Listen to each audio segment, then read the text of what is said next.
खंड 1 अध्याय 46। ली शुन की हंसी ने झो यू की सारी सहन शक्ति को उड़ा दिया। उसने यहाँ आने के लिए अपनी सारी हिम्मत जुटाई थी। जितना ज्यादा समय लगेगा उसे हिला पाना उतना ही आसान होगा।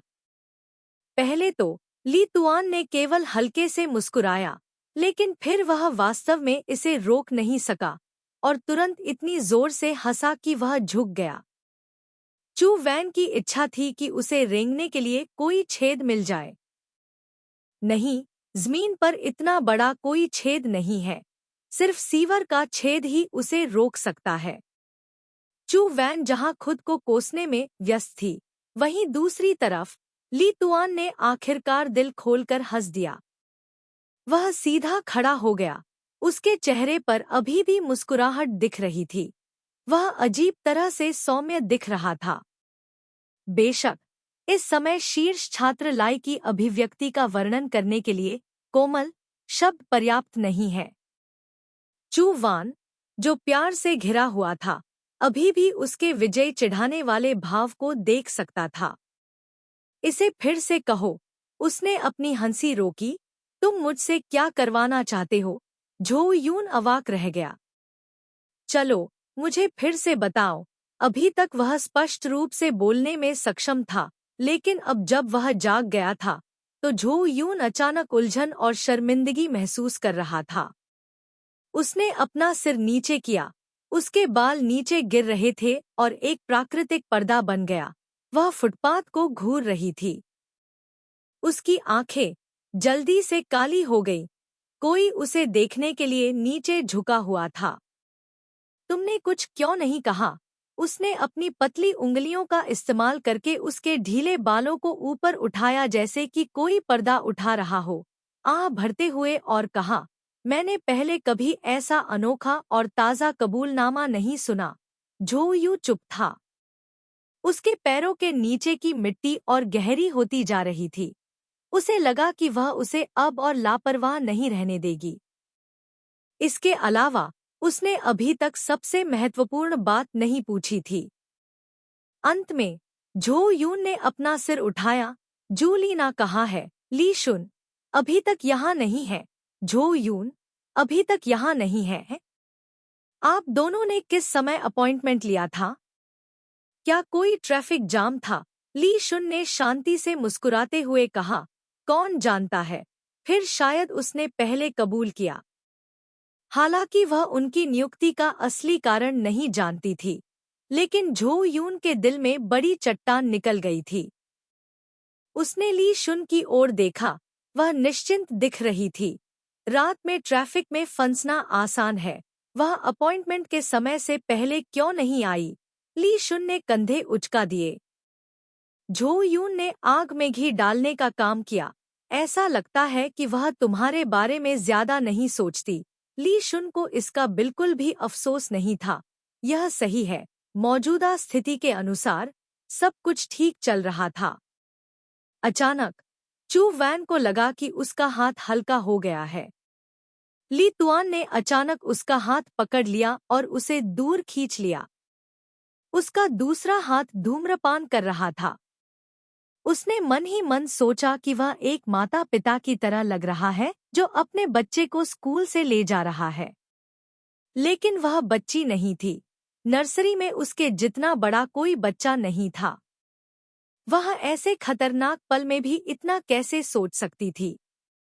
ली तुआन ने चौराहे पर एक टैक्सी पकड़ी और वे दोनों पीछे की सीट पर बैठ गए।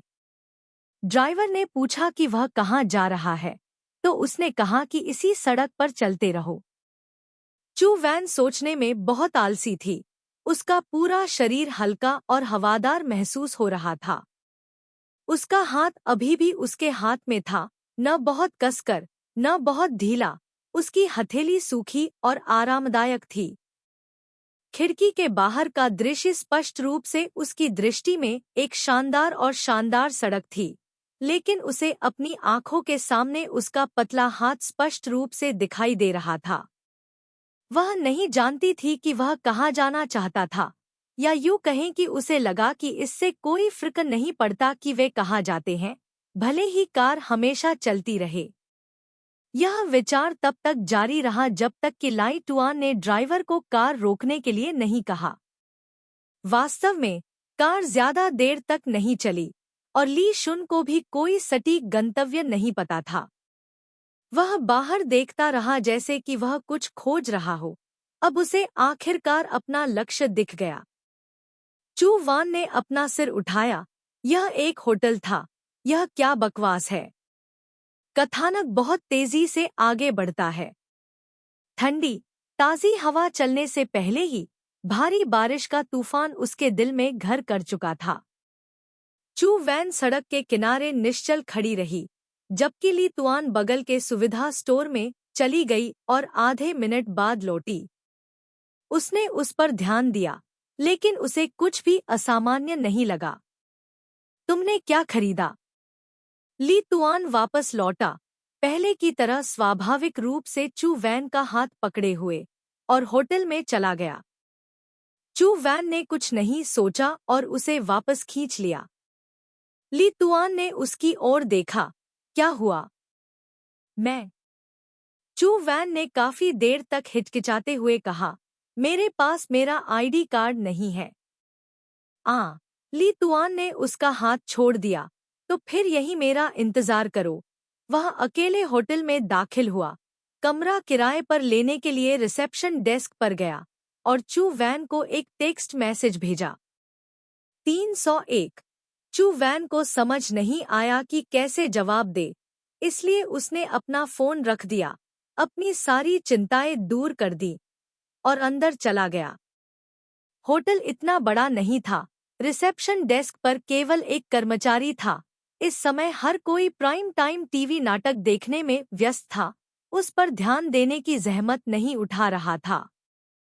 चू वैन सुविधाजनक रूप से एक छोटी गली में मुड़ गई। बस ऊपर देखा और देखा कि ली तुआन लिफ्ट के दरवाजे पर खड़ा उसका इंतजार कर रहा था।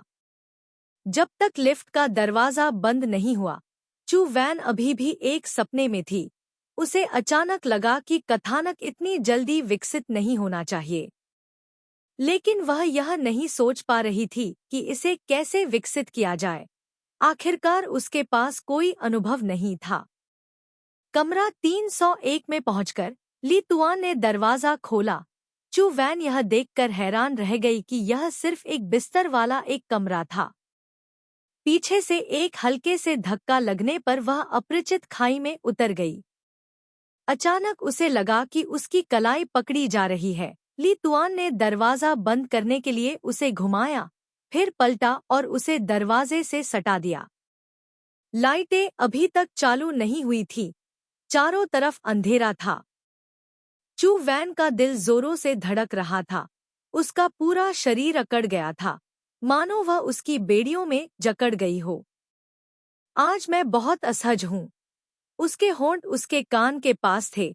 अंधेरे में उसकी आवाज स्टीरियो साउंड की तरह लग रही थी, जो चारों ओर गूंज रही थी।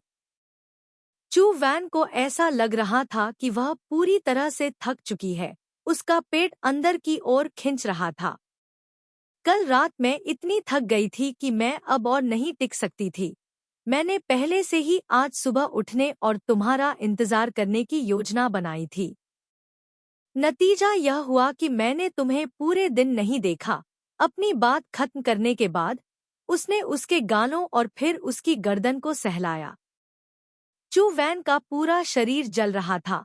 उसे नहीं पता था कि ऐसा इसलिए था क्योंकि कमरे में एयर कंडीशनर चालू नहीं था या नहीं।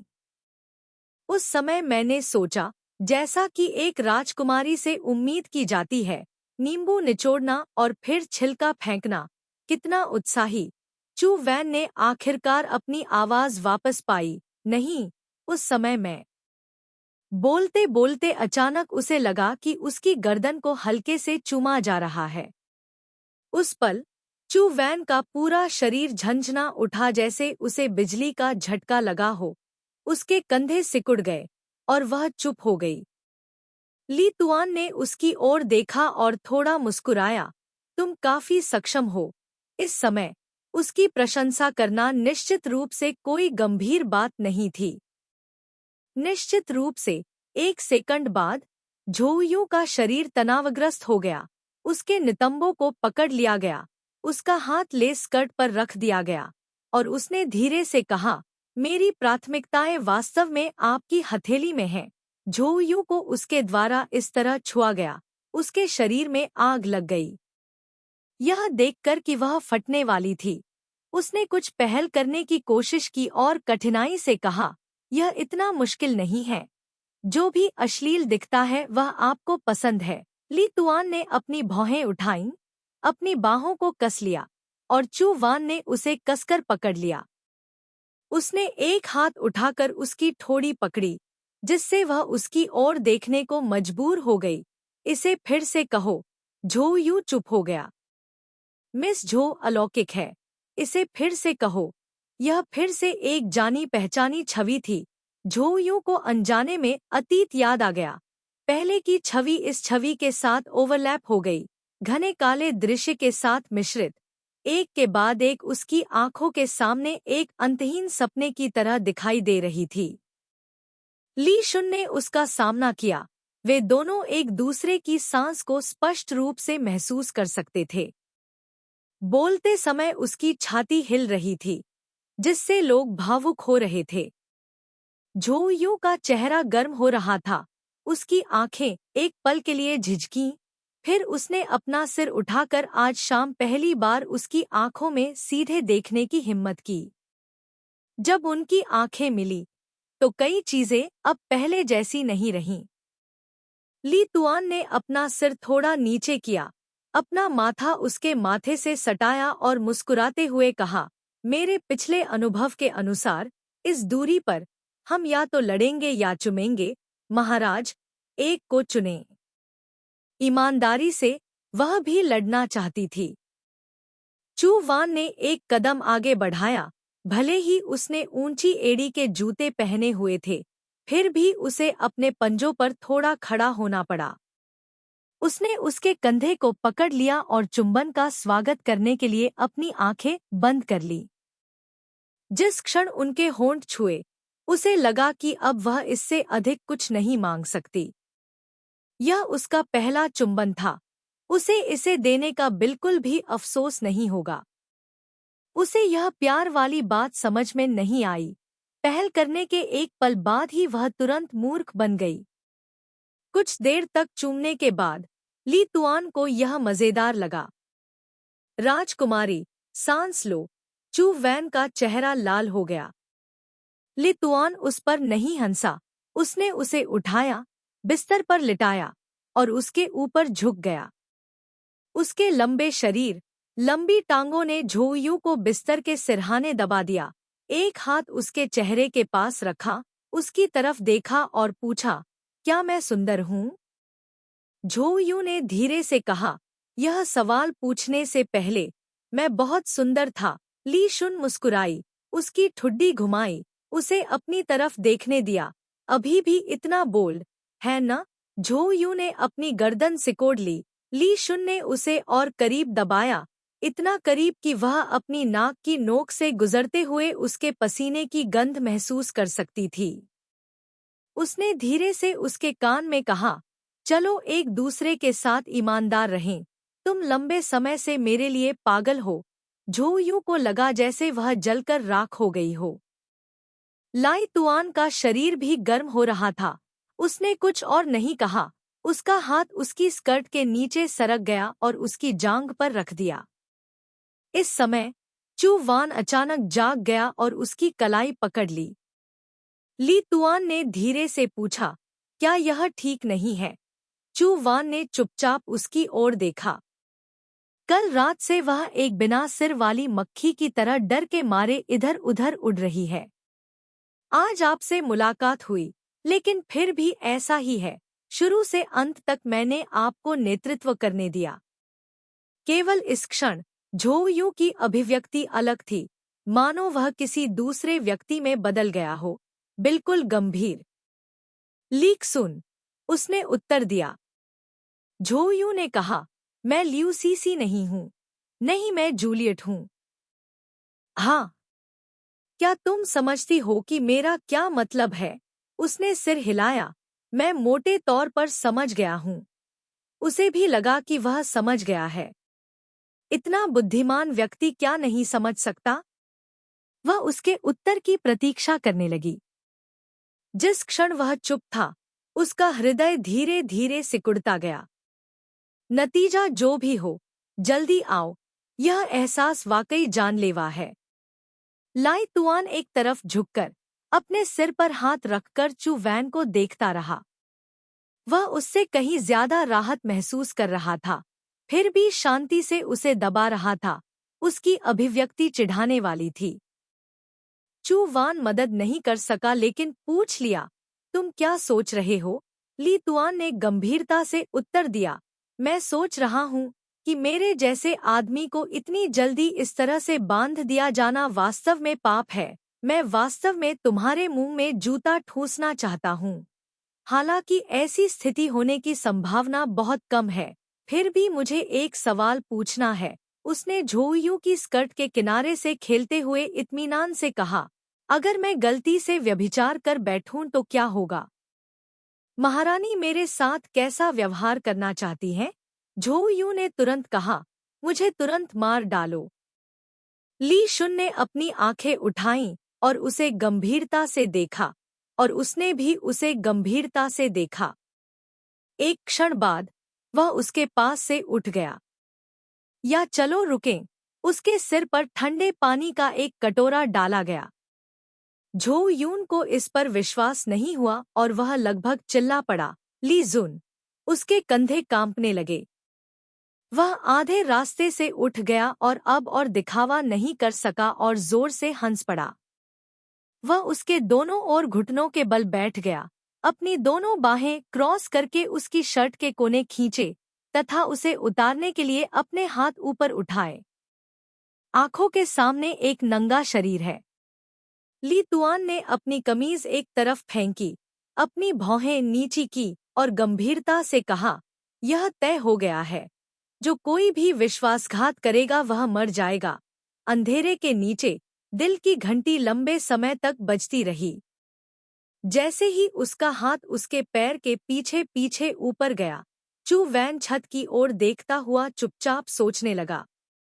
हाँ, उसे हमेशा ऐसा ही पसंद था, चाहे कुछ भी हो।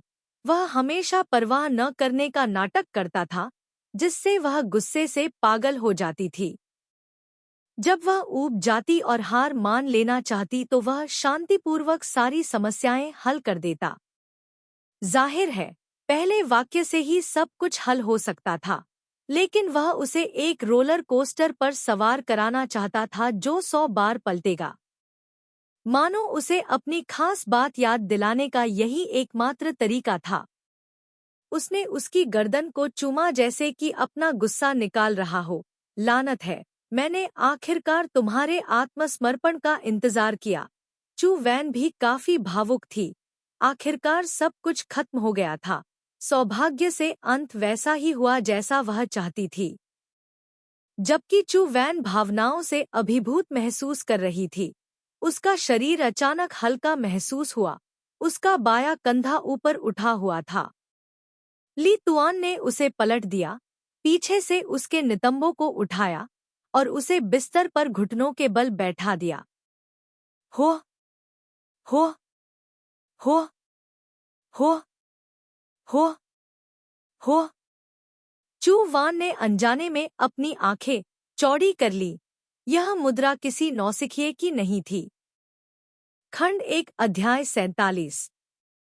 ली शुन ने अपनी स्कर्ट उठाई, अपने कूल्हे उठाए, सब कुछ तैयार था जब झोयू अचानक अपने होश में आई।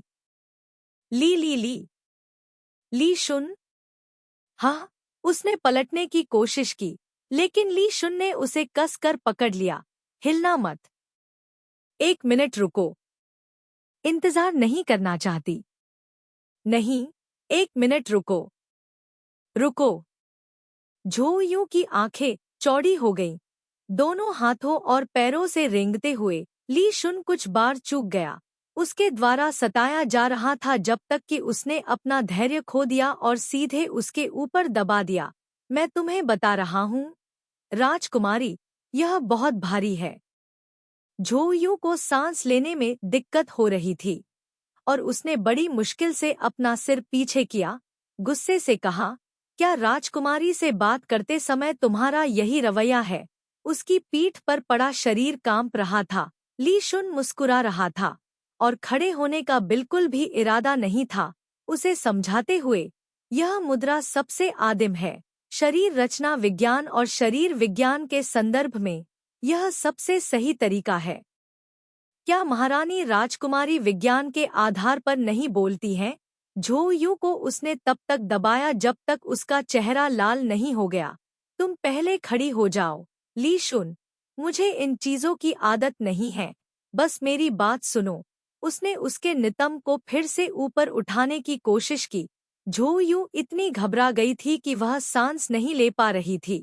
बिना सोचे समझे उसने उसका हाथ दूर धकेल दिया, जोर से चिल्लाई, नहीं। कमरा शांत हो गया। इस अजीब सी खामोशी में झोयू ने चुपके से अपना सिर घुमाया और निश्चित रूप से उस बर्फीले ठंडे चेहरे को देखा। लानत है। पुरुषों के मन में वादा एक अनुबंध पर हस्ताक्षर करने जैसा है। आज एक दृढ़ निर्णय लिया गया है, लेकिन वादा अभी टूट गया है। इस तरह की बात कौन सहन कर सकता है, अकेले ली तुआन? इस स्थिति में उसे अस्वीकार करते हुए, बस इसके बारे में सोचते हुए, झोयून को पहले से ही पता था कि वह कितनी दुखी होकर मरेगी। झोयून ने बिस्तर की चादर पकड़ ली, समझाते हुए, तुम गलत समझी। ऐसा नहीं है कि मैं तुम्हें नहीं करने देती, मैं पूरी तरह से ठीक हूँ। वह शर्मा गई, हकलाते हुए, लेकिन वैसे भी यह पहली बार है। ली जुन चुप थी। झोयून ने सुझाव दिया, या हम पहले सामान्य शॉक एब्जॉर्बर आजमा सकते हैं। ली जुन ने अपनी भौहें उठाईं। झोयून ने एक उदाहरण देने की कोशिश की, देखो, बॉक्सिंग मैचों में भी राउंड के बीच मैदान को साफ करने के लिए ब्रेक होता है, उसने व्यंग्य किया। झोयून ने धीरे से कहा, क्या हम पहले फोरप्ले आजमा सकते हैं? अभी भी बहुत समय है। ली जुन की आंखें थोड़ी डगमगाईं, जैसे कि वह उसके शब्दों से हिल गया हो। एक क्षण बाद झोयू ने आखिरकार महसूस किया कि उसके शरीर की बेड़ियां ढीली पड़ गई हैं। उसके कंधे पर एक हाथ दिखाई दिया, जिसने उसे पलट दिया। ली शुन, क्या अब इसे सामान्य माना जाता है? उसे आश्वस्त करने के लिए झोयू ने आगे बढ़कर उसे गले लगाने की पहल की। ली सुन की पीठ बहुत चिकनी है, उसकी त्वचा चिकनी और लोचदार है, उसकी रेखाएं दृढ़ और चिकनी हैं। उसका चेहरा उसके चेहरे के करीब था, उसे वह गर्मी महसूस हो रही थी जो उसने पहले कभी महसूस नहीं की थी। उसकी ड्रेस उतार दी गई थी और उसे पता भी नहीं चला कि उसे कैसे उतार दिया गया। वह उठकर बैठ गया, अपनी बेल्ट खोली और झोयू को पूरे समय उसकी प्रशंसा करने दिया।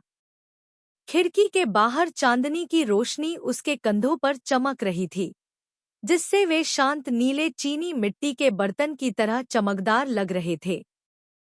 ली शुन एक बहुत ही आत्मविश्वासी व्यक्ति था और यह केवल उसके दिमाग में ही नहीं झलकता था। उसे हमेशा अपने शरीर के हर अंग पर गर्व था। उसे लगता था कि वह सृजन की एक उत्कृष्ट कृति है और जिस व्यक्ति ने उसे चुना है, वह सबसे समझदार आंखों वाला व्यक्ति है। चू वान को लगा कि आत्मविश्वास वास्तव में कई चीजों को प्रभावित कर सकता है।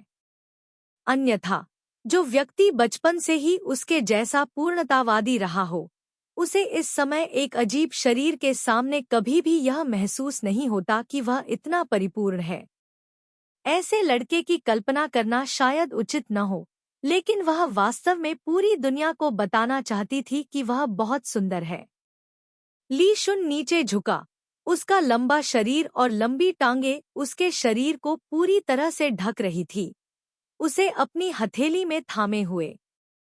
बहुत हो गया खिलवाड़, उसने अपनी आवाज को नरम किया।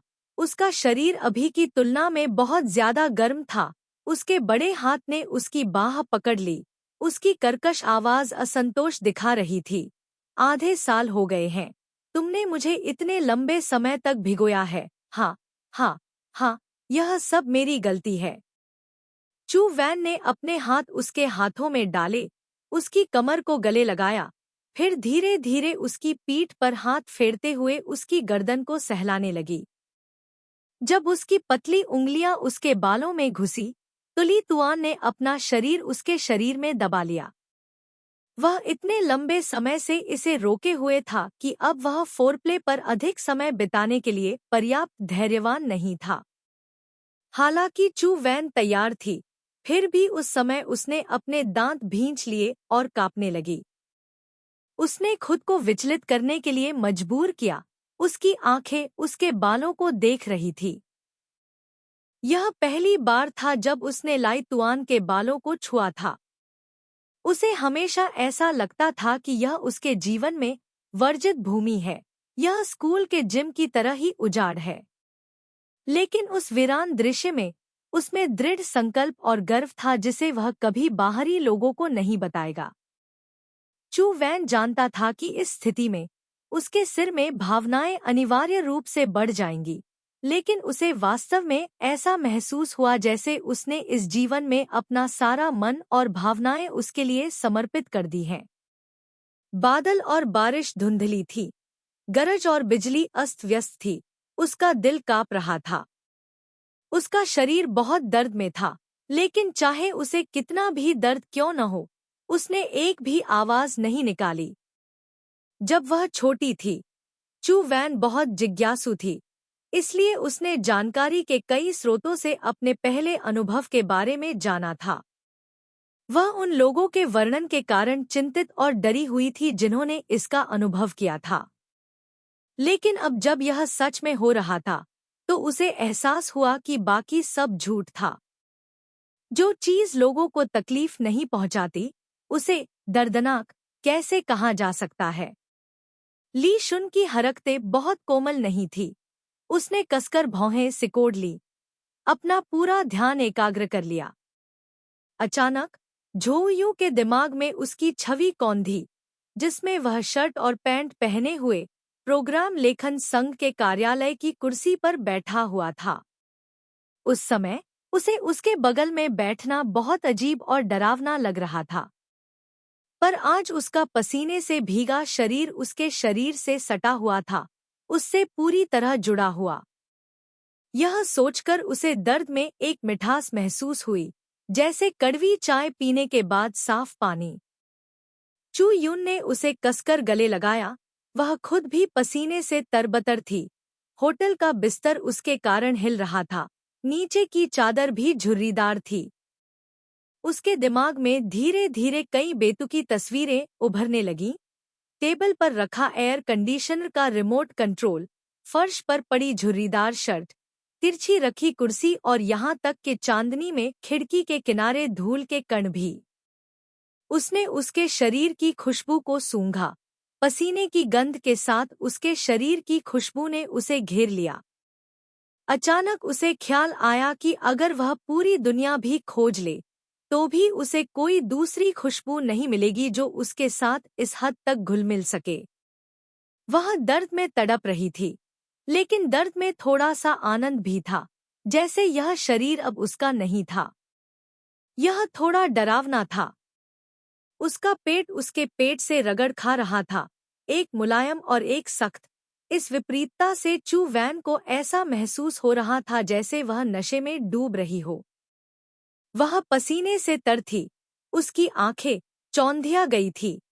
उसने बिस्तर की चादर कस ली थी। एक पल के लिए उसे ऐसा लगा जैसे वह खेल के मैदान पर टहल रही है, उसके कंधे के ऊपर से तारों रहित काले आसमान को देख रही है। इस पल वह आखिरकार इस बात की पुष्टि कर सकती थी कि प्यार ही मानव जाति का सबसे सच्चा विश्वास है। उनका मानना है कि हर किसी को भ्रम होता है और वह उसके लिए मरता है।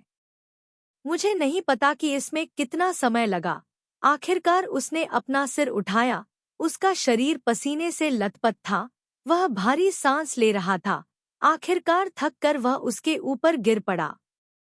चांदनी बिस्तर पर फैल गई, वह हांफता रहा।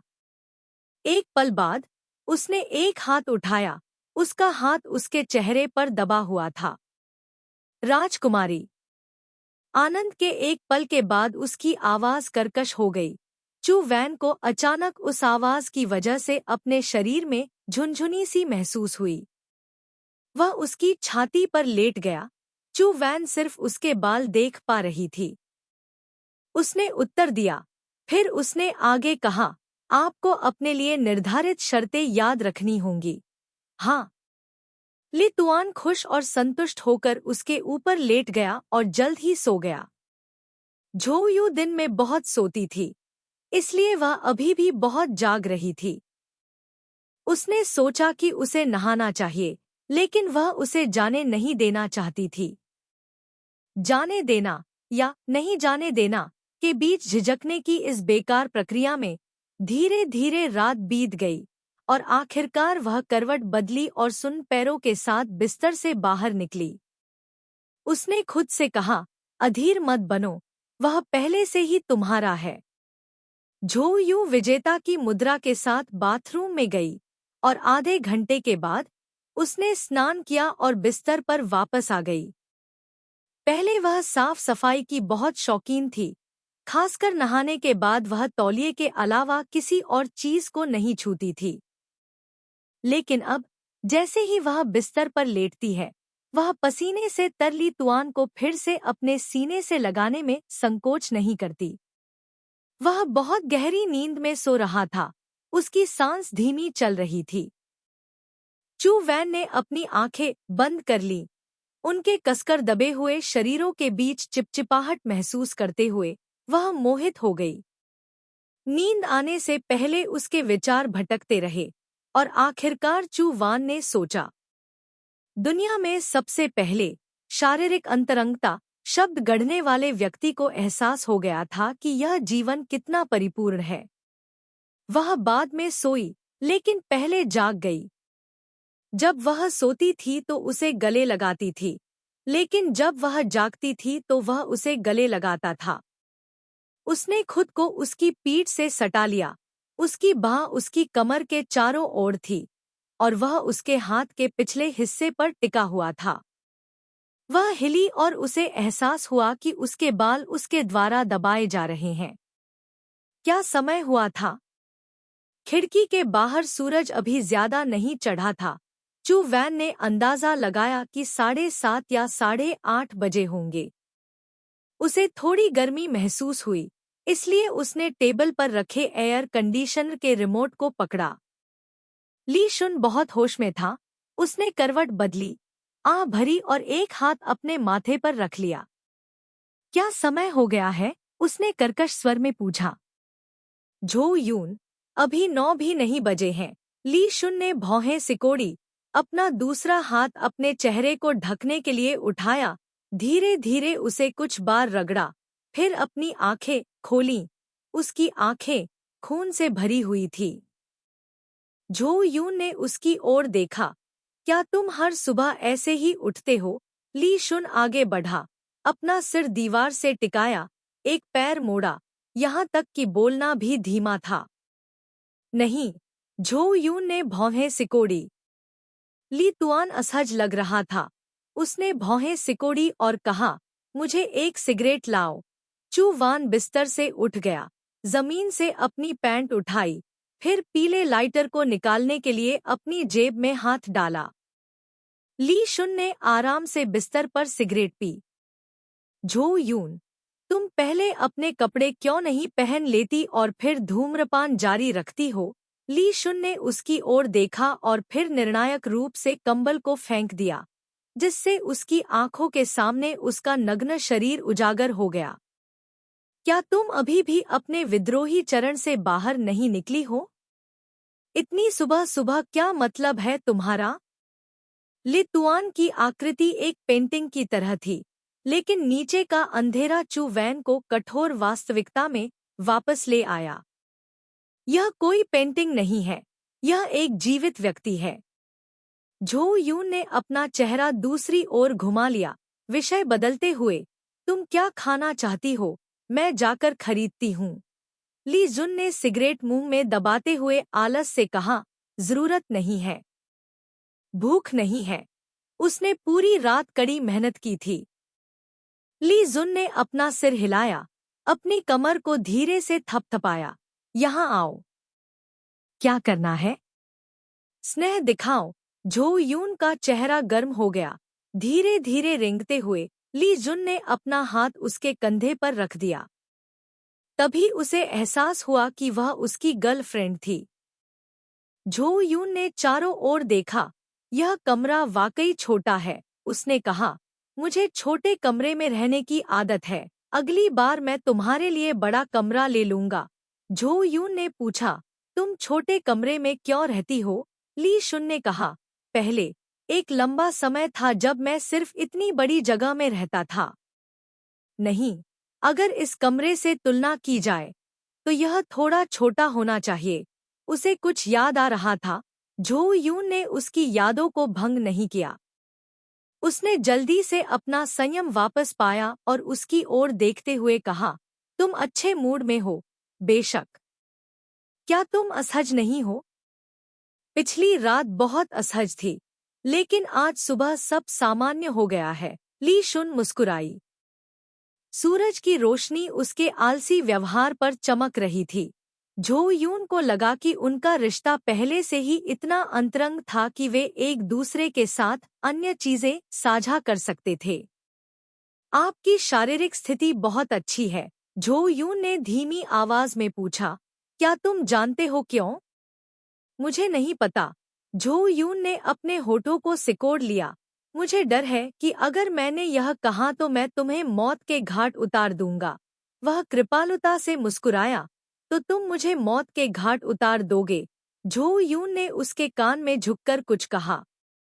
ली जुन ने भौहें सिकोड़ी और संदेह से पूछा, सच में? झो यून, बेशक यह सच है। मेरी चाची एक प्रसूति अस्पताल में काम करती थी। इस तरह की चीजों को संभालने में माहिर थी। उस समय पर्यवेक्षण ढीला था। इसे चोरी करना आसान था। जब मैं छोटा था तो मेरे छोटे भाई और मैं अक्सर इसे खाते थे।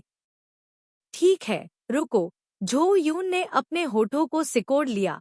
देखो, मैंने तुमसे कहा था कि अगर मैंने तुम्हें बताया तो मैं तुम्हें मौत के घाट उतार दूंगा। मेरी शारीरिक स्थिति बहुत अच्छी है।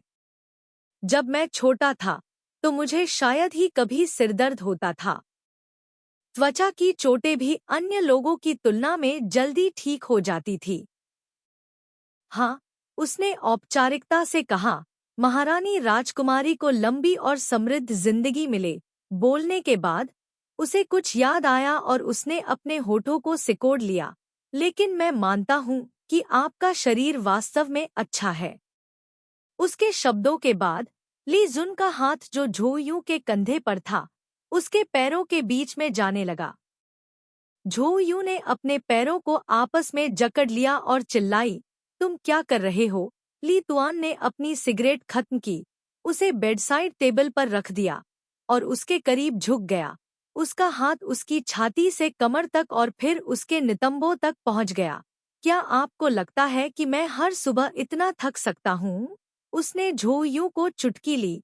तुम कैसे बड़े हो गए कि तुम टोफू की तरह हो, छूने पर नरम? यह किस तरह का बकवास उदाहरण है? झो यूं का चेहरा लाल हो गया। लीक सुन आगे बढ़ा, तुम्हारा नाम पढ़ने में बहुत सुंदर है। झो यूं। झो यूं, तुम शायद अपने जीवन के बाकी हिस्सों में केवल उन रोमांटिक मामलों की परवाह करोगे। एक एक युआन सु में युआन सुरुचिपूर्ण मामलों, साहित्य और कविता को संदर्भित करता है। यहाँ लीक सुनने हवा, फूल, बर्फ, चांद, हवा, बादलों और बारिश के मामलों को संदर्भित करने के लिए जिया लियू यूसु शब्द का इस्तेमाल किया। झो यूं को उसके द्वारा तब तक दुलारा गया जब तक कि उसका पूरा शरीर असहज महसूस नहीं करने लगा। अंत में वह इसे और रोक नहीं सकी और उसे लात मारकर दूर कर दिया। इसे प्यार कहते हैं। दूर जाओ। लीक सुन जोर से हंसा और बिस्तर से उठ गया, नहाने के लिए बाथरूम में चला गया और जब वह बाहर आया तो वह पूरी तरह से तरोताजा हो चुका था। उसने झो यूं को पहले होटल से जाने दिया, फिर अकेले चेकआउट करने चला गया। जैसे ही ली सुन होटल से बाहर निकला, उसने झो यूं को आसमान की ओर देखते हुए देखा। वह उसके पास गया। तुम क्या कर रहे हो? क्या आप पैसे गिरने का इंतजार कर रहे हैं? चू वान ने शांति से कहा, अगर पैसा नीचे गिरता है तो मुझे डर है कि तुम इसे मुझसे कहीं ज्यादा तेजी से उठा लोगे। दोनों ने एक दूसरे को देखा, फिर दोनों दिशाओं में देखा। दोनों के होठों पर एक खुशी भरी मुस्कान थी। हरे भरे पेड़ों की छतरी, साफ नीला आसमान, उन दोनों को ऐसा लगा जैसे उन्हें अपने लिए कोई खास मिल गया हो। इस दुनिया में सबसे अच्छी समझ से बढ़कर कुछ नहीं है। खंड 1 अध्याय 48। प्रतियोगिता आधिकारिक रूप से समाप्त हो गई और उन्हें काफी समृद्ध पुरस्कार मिले। कुछ लोग ऐसे थे जो घर जाने के लिए उत्सुक थे, इसलिए वे पहले निकल गए, लेकिन उनका अधिकांश सामान अभी भी स्कूल में था, इसलिए उन्हें एक एकीकृत वापसी समय की व्यवस्था करनी पड़ी। चू वान विमान टिकट बदलने के लिए जिम्मेदार था। उसी समूह में ली तुआन की तुलना में प्रोफेसर लैम को अपने जैसे कक्षा के उप प्रमुख की कार्यशैली पर बहुत भरोसा था। जब चू वान को विमान का टिकट मिला तो उसने अपने इरादे से खुद और ली तुआन को एक साथ बैठाने की व्यवस्था की, लेकिन नतीजा यह हुआ कि भाग्य ने उसका साथ नहीं दिया। जैसे ही वह विमान में चढ़ी, उसकी सीट टीचर लैम ने ले ली। चू वान बहुत दुखी था। इस उम्र में भी वह एक युवा लड़की के साथ सीट के लिए प्रतिस्पर्धा कर रहा था। सौभाग्य से प्रोफेसर लैम की सीट आगे की पंक्ति में थी। चू वैन के सीट बदलने के बाद वह अपनी कुर्सी पर पीछे झुक गया और अपने पीछे हो रही बातचीत को सुनने लगा। हमेशा की तरह शुरुआती व्याख्यान के बाद प्रोफेसर लैम सीधे लाई तुआन के साथ मुख्य मुद्दे पर चले गए। क्या भविष्य में आपकी कोई योजना है? चू वैन थोड़ा हैरान हुआ। क्या ली शुन ऐसा दिखता है कि वह दूसरों के साथ अपनी भविष्य की योजनाओं के बारे में खुलकर बात कर सकता है? निश्चित रूप से। एक सेकंड बाद उसने उसे शांति से जवाब देते हुए सुना। शायद वह आलू बेचने जा रहा है। प्रोफेसर लिन गुस्से में थे। मुझसे बकवास मत करो। झो यून आगे की पंक्ति में बैठे और अपने कंधों को सिकोड़ लिया, लेकिन शिक्षक को फिर से कहते हुए सुना, मैं अब तुमसे गंभीरता से बात कर रहा हूँ। तुम्हें मेरे लिए ठीक से व्यवहार करना होगा। क्या तुम मेरी बात सुन रहे हो? अपनी आंखें खोलो। आखिरकार मुख्य बिंदु पर पहुंचते हुए प्रोफेसर लिन ने ली शुन से कहा, यह ऐसा है, क्या तुम पेंग गो रुई को जानते हो? वह देश से विशेष फंडिंग वाले प्रौद्योगिकी के प्रोफेसर हैं और वह मेरे शिक्षक भी हैं। वह वर्तमान में देश के लिए एक बड़े पैमाने पर कंप्यूटर सिस्टम पर शोध और विकास कर रहे हैं। क्या तुम इसमें रुचि रखते हो? एक पल की चुप्पी के बाद ली शुन ने धीरे से कहा, यह एक गुप्त परियोजना है। प्रोफेसर लिन मुस्कुराए और कहा, बेशक, मुझे उम्मीद नहीं थी कि तुम इतना कुछ जानते हो। ली शुन चुप हो गए। प्रोफेसर लिन ने आह भरी, वास्तव में मैं कई सालों से पढ़ा रहा हूँ और मैं काफी उत्कृष्ट छात्रों से मिला हूँ। सुंदर, लेकिन अपने पहले वर्ष में ही इतना समृद्ध व्यावहारिक अनुभव प्राप्त करना वास्तव में 100 वर्षों में एक बार होता है। आपका परिवार भी इस क्षेत्र में काम करता होगा, तभी हम बचपन से ही उजागर हो सकते हैं। क्या आपके माता पिता क्या करते हैं? ली शुन, आलू बेचना। प्रोफेसर लैम का गला भर आया। यह बदमाश। प्रोफेसर लैम ने हंसते हुए डांटा और फिर आगे कहा, आप सही कह रहे हैं, यह एक गुप्त परियोजना है। इसमें प्रवेश पाना बहुत कठिन है। लेकिन हाल ही में प्रोफेसर पेंग एक चर्चा कक्षा खोलना चाहते थे, जिसका मुख्य उद्देश्य अपने छात्रों को गहन सैद्धांतिक प्रशिक्षण देना था। समय 1 महीने का है। मैंने तुम्हारी सिफारिश उनके पास कर दी है। लाई तुआन, 1 और महीना। स्कूल शुरू हो जाएगा। आपको स्कूल की तरफ से चिंता करने की जरूरत नहीं है। मैं डीन को रिपोर्ट करूंगा, बस आपकी राय का इंतजार कर रहा हूं। लेकिन यह एक अच्छा अवसर है जो मेरी ज्ञान प्रणाली को परिष्कृत करने के लिए बहुत उपयोगी है। हर किसी को ऐसा कीमती अवसर नहीं मिलता, मुझे उम्मीद है। ठीक है। जबकि प्रोफेसर लैम अभी भी उसे मनाने की कोशिश कर रहे थे, ली तुआन ने सहमति में सिर हिलाया। सहमत होने के बाद भी वह विनम्र होना नहीं भूला। धन्यवाद, शिक्षक। वह अचानक इतना सामान्य हो गया कि प्रोफेसर लैम चौंक गए। आप इस बार इतनी आसानी से क्यों सहमत हो गए? ली शुन ने धीरे से अपना सिर झुकाया, प्रोफेसर लैम से यह कहते हुए मुस्कुराते हुए कि आप मेरी बात समझ रहे हैं। वह जगह इस दयनीय प्रतियोगिता की तरह नहीं है ना? प्रोफेसर लैम ने उनकी ओर इशारा करते हुए अंतहीन आलोचना करते हुए कहा, यह बच्चा वास्तव में चालाक है।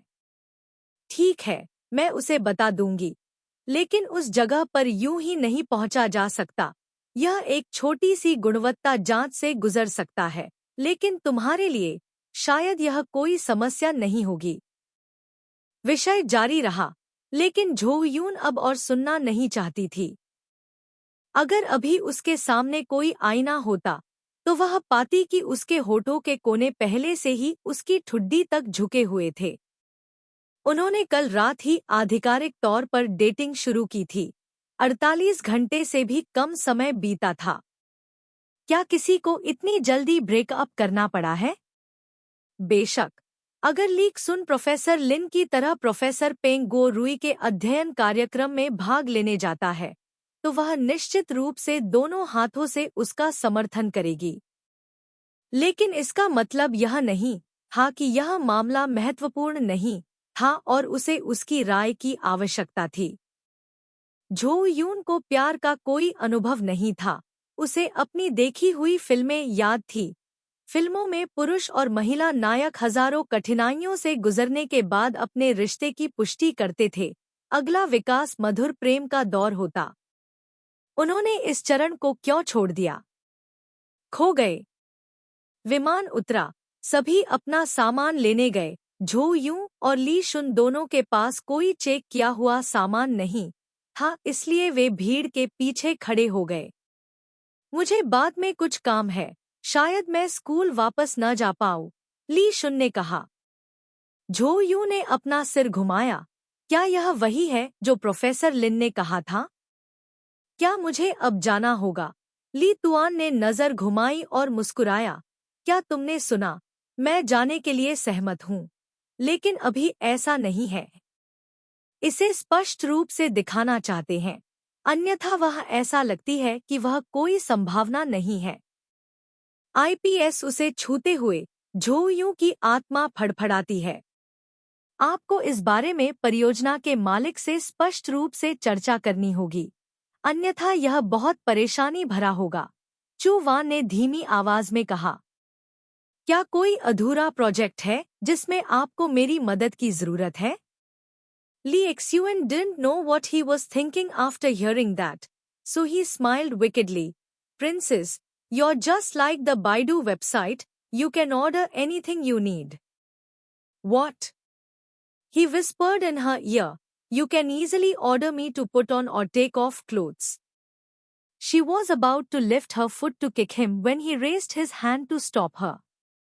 Lee Xuen stood up straight and said, you don't need to do these things.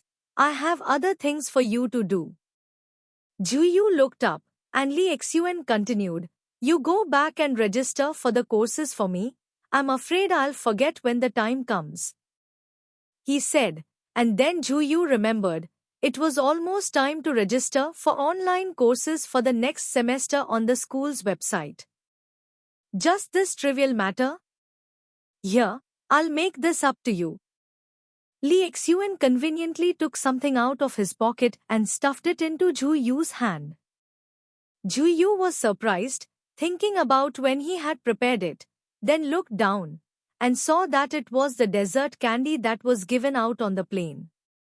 She felt like there was something stuck in her throat, unable to vomit it out and swallow it. नीचे जाना बेकार था। जैसे ही वह उसे घूरने वाली थी, उसने अपना सिर उठाया और पाया कि वह व्यक्ति बहुत दूर जा चुका था।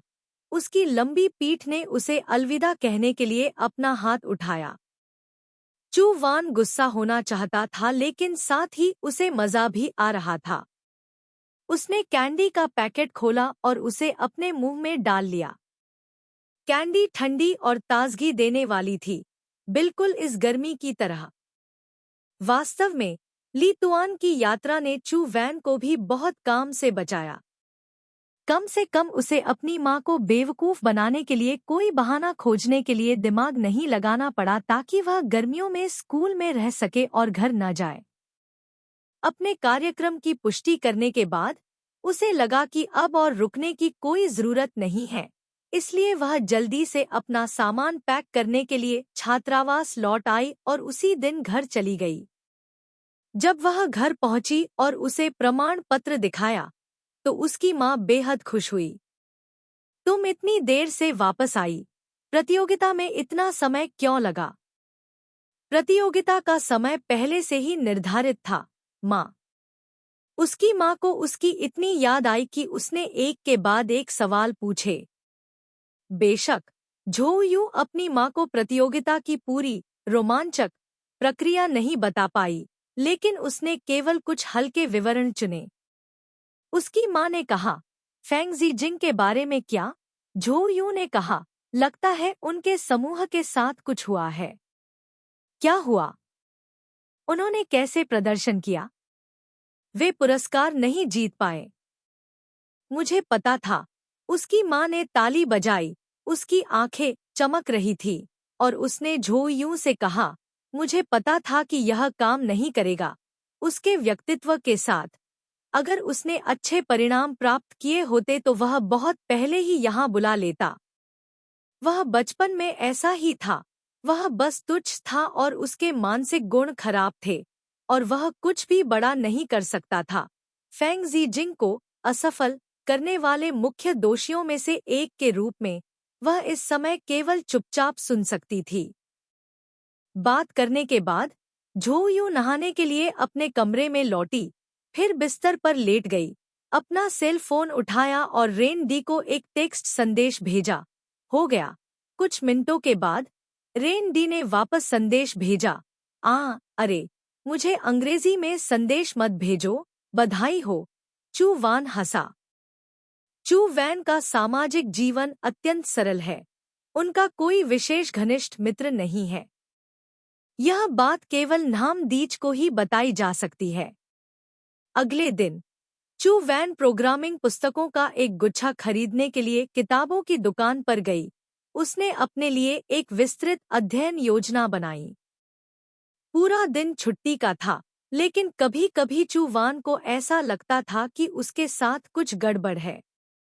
अगर वह कोई किताब नहीं पढ़ती, तो वह अचानक बेवजह हंसने लगती। उसने ली तुआन से संपर्क करने की पहल नहीं की। वह राक्षस एक विशेष चरण में था। वह जानती थी कि काम करते समय वह कितना केंद्रित होगा। चू वैन को वह काम याद था जो ली तुआन ने उसे सौंपा था, और जैसे ही वह उस रात घर पहुंची, उसने उसे तैयार कर लिया।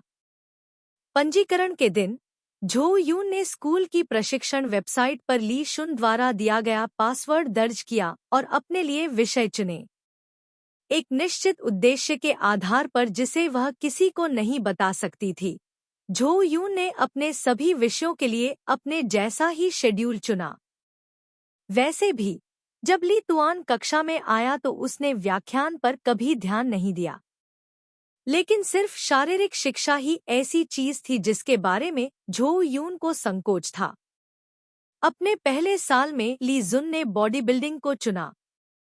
बेशक इस विषय को चुनने का मतलब यह नहीं है कि आप इसमें रुचि रखते हैं, बल्कि सिर्फ इसलिए कि बॉडी बिल्डिंग एकमात्र ऐसा विषय है जिसे न करने के बारे में आप वैध रूप से आलसी हो सकते हैं। यह विषय स्कूल के जिम में पढ़ाया जाता है, लेकिन क्योंकि जिम का उपकरण बहुत भरा हुआ है और बाहरी छात्रों को भी स्वीकार करता है, इसलिए कक्षा में जाते समय खाली मशीन रखना बहुत मुश्किल है। इसलिए यह विषय धीरे धीरे सैद्धांतिक हो गया। सेमेस्टर का 1/3 से भी कम समय बीत चुका था और फिर कोई पर्यवेक्षण नहीं था। पहले वर्ष में झो यून ने योग को चुना, बारिश या धूप के डर के बिना घर के अंदर अध्ययन किया। लेकिन अब उसने ली तुआन के बारे में सोचा। उसे स्वीकार करना पड़ा कि वह उसे लंबे समय से नोटिस कर रही थी। वह उसकी आदतों और बुराइयों को अच्छी तरह जानती थी। उदाहरण के लिए, वह समय पर खाना नहीं खाता, सुबह नहाना पसंद करता है, तथा उसे पीठ की गंभीर समस्या भी है। हाँ, यह पीछे है। जब वह पहली बार ली शुन से मिली, तो उसे हमेशा लगा कि प्रोग्रामिंग कुर्सी पर बैठने का उसका दिखावा सिर्फ उसकी कूलनेस दिखाने के लिए है। लेकिन फिर उसे धीरे धीरे पता चला कि जब वह अपनी पीठ सीधी करता है, तो उसकी गति असामान्य रूप से धीमी होती है और उसका चेहरा भी काला और डरावना होता है। प्रैक्टिकल सोसाइटी के सदस्यों को कभी कभी प्रगति को पकड़ने के लिए देर तक जागना पड़ता था, लेकिन ली शुन इस भयानक काम को एक दैनिक आदत मानती थी। चू वैन को नहीं पता था कि वह कब से प्रोग्रामिंग कर रहा था, लेकिन यह पीठ दर्द 1 या 2 दिन में नहीं हुआ था। उस सुबह भी जब वह उठा, तो उसे बिस्तर से उठने से पहले बहुत देर तक बिस्तर पर लेटा रहना पड़ा। उसने जानबूझकर धूम्रपान किया, जिससे उसके साथ बातचीत लंबी हो गई। लेकिन असल में वह सब कुछ जानती है। यह व्यक्ति वास्तव में खुद को एक भैंस के रूप में सोचता है। चू वान ने अपना सिर हिलाया और फिर से स्क्रीन पर देखा। वह दोपहर का समय इंटरनेट पर खोज करते हुए यह जानने में बिताती रही कि कौन से खेल उसकी पीठ के लिए अच्छे हैं। अंततः लाखों विकल्पों के बाद निर्णय लिया गया। तो अगले महीने एक दिन तेज धूप सिर के ऊपर लटकी हुई थी। उसके पैरों के नीचे की जमीन फटने वाली लग रही थी और हवा चारों ओर गर्म और उमस भरी थी। यार्ड में 1 इंच भी छाया नहीं थी और 1 दर्जन या उससे ज्यादा छात्र उदास होकर क्लास शुरू होने का इंतजार कर रहे थे। पसीने से लथपथ झो यून ने अपना हाथ अपनी छाती पर रखा। उसे लगा कि उसकी ब्रा इतनी गीली हो गई है कि उसका इस्तेमाल मछली के तालाब के रूप में किया जा सकता है। अरे, मैं गर्मी से पागल होने वाली हूँ। उसके बगल में बैठा एक पुरुष छात्र अपनी गर्दन पर तौलिया लटकाए हुए बुदबुदाया। मैं इस स्थिति में कैसे आ गया? झो यून ने अपने माथे से पसीना पोंछा। उसे लगा कि उसकी सारी चेतना धूप से धुंधली होने लगी है। उसे इस बात का बहुत पछतावा हुआ। मुझे बैडमिंटन चुनना चाहिए था। सूरज इतना गर्म है कि सिकाड़ा भी चहचहाने की जहमत नहीं उठा रहे। जब वह स्तब्ध था, तभी दूर से एक आकृति आई। पहले तो चू वान को लगा कि यह जिम टीचर है, लेकिन जल्दी ही उसे एहसास हो गया कि वह इतना लंबा नहीं है। ली तुआन की शर्ट भीगी हुई थी। उसका पूरा शरीर पसीने से लथपथ था। हर कदम पर चिलचिलाती गर्मी थी। वॉलीबॉल कोर्ट पर छत नहीं थी। वह झोयू के सामने चला गया। झोयू को कभी नहीं पता था कि उसे अपने सुनहरे बालों की इतनी याद आती है। वह स्पष्ट रूप से अभी भी वही दिखता था, लेकिन उसे हमेशा लगता था कि वह और भी सुंदर हो गया है। ली जुन ने उसकी ओर देखा। 1 महीने तक अलग रहने के बाद सारी लालसा एक उदास वाक्य में बदल गई। बेहतर होगा कि तुम मुझे पूरा कारण बताओ कि तुमने यह विषय क्यों चुना। झोयू सूरज के संपर्क में इतनी थी कि उसका दिमाग धुंधला हो गया था। उसने जवाब में बुदबुदाया, मुझे शॉर्ट सर्किट है। खंड 1 अध्याय 49। इससे पहले कि लाई तुआन उसके शॉर्ट सर्किट उत्तर पर प्रतिक्रिया दे पाती, जिम शिक्षक आ गया। शिक्षक वॉलीबॉल से भरा एक बड़ा जालीदार थैला लेकर आए थे। जल्दी करो, इकट्ठा हो जाओ, वॉलीबॉल कोच ने दूर से चिल्लाकर कहा। कोच का उपनाम डोंग था, वह बहुत बूढ़ा नहीं था, औसत कद काठी का था और दुबला पतला शरीर था। वह बहुत ऊर्जावान दिख रहा था। बाहरी काम करने की परिस्थितियों में शिक्षक की त्वचा का रंग गहरा था और वह गहरे रंग के स्पोर्ट्स वियर पहनना पसंद करता था। अगर आप सरसरी निगाह डालें तो आपको लगेगा कि वह एक चलता फिरता जलता हुआ खंभा है। सभी लोग लाइन में लग जाएं। जियांग जिंगजी मेरी जगह अटेंडेंस लेगा। जैसे ही कोच ने चिल्लाना समाप्त किया, एक लंबा पुरुष छात्र लाइन से बाहर निकल गया। झो यून ने उसे पहचान लिया। वह कक्षा 2 का एक प्रतिभाशाली खेल छात्र था, राष्ट्रीय स्तर का 2 चैंपियन था और स्कूल वॉलीबॉल टीम का एक प्रमुख खिलाड़ी भी था। जो छात्र धूप से इतने झुलस गए थे कि उन्हें चक्कर आ रहे थे, वे धीरे धीरे 2 पंक्तियों में खड़े हो गए। तुम वहां हो, जल्दी से लाइन में लग जाओ। जियांग जिंगजी ने ली जुन की ओर इशारा किया। ली जुन ने उसे देखने के लिए अपना सिर घुमाया। जियांग जिंगजी, जल्दी करो, कक्षा पहले ही आ चुकी है। झो यून ने चुपचाप ली जुन की शर्ट के कोने को खींचकर लाइन में लगा दिया। ली शुन ने फिर से उसकी ओर देखा। उसकी अभिव्यक्ति थोड़ी शांत थी। दूसरी तरफ जियांग जिंगजी ने उपस्थिति पुस्तिका खोली, तारीख लिखी, फिर अपना सिर उठाया। ओह, यह क्या है? क्या तुम नहीं देख सकते कि यह एक महिला का आइटम है? जल्दी से यहाँ से बाहर आओ। हर कोई धूप में रहने से असहज था। जियांग जिंगजी ने कुछ बार आवाज लगाई। उसकी आवाज पहले से ही कठोर हो गई थी। लितुआन ने कुछ नहीं कहा। चू वैन ने चुपके से उसकी तरफ देखा। उसकी भौहों की नोक में थोड़े से बदलाव से उसे पता चल गया कि वह परेशान है। लेकिन सौभाग्य से लितुआन ने कोई भाव नहीं दिखाया।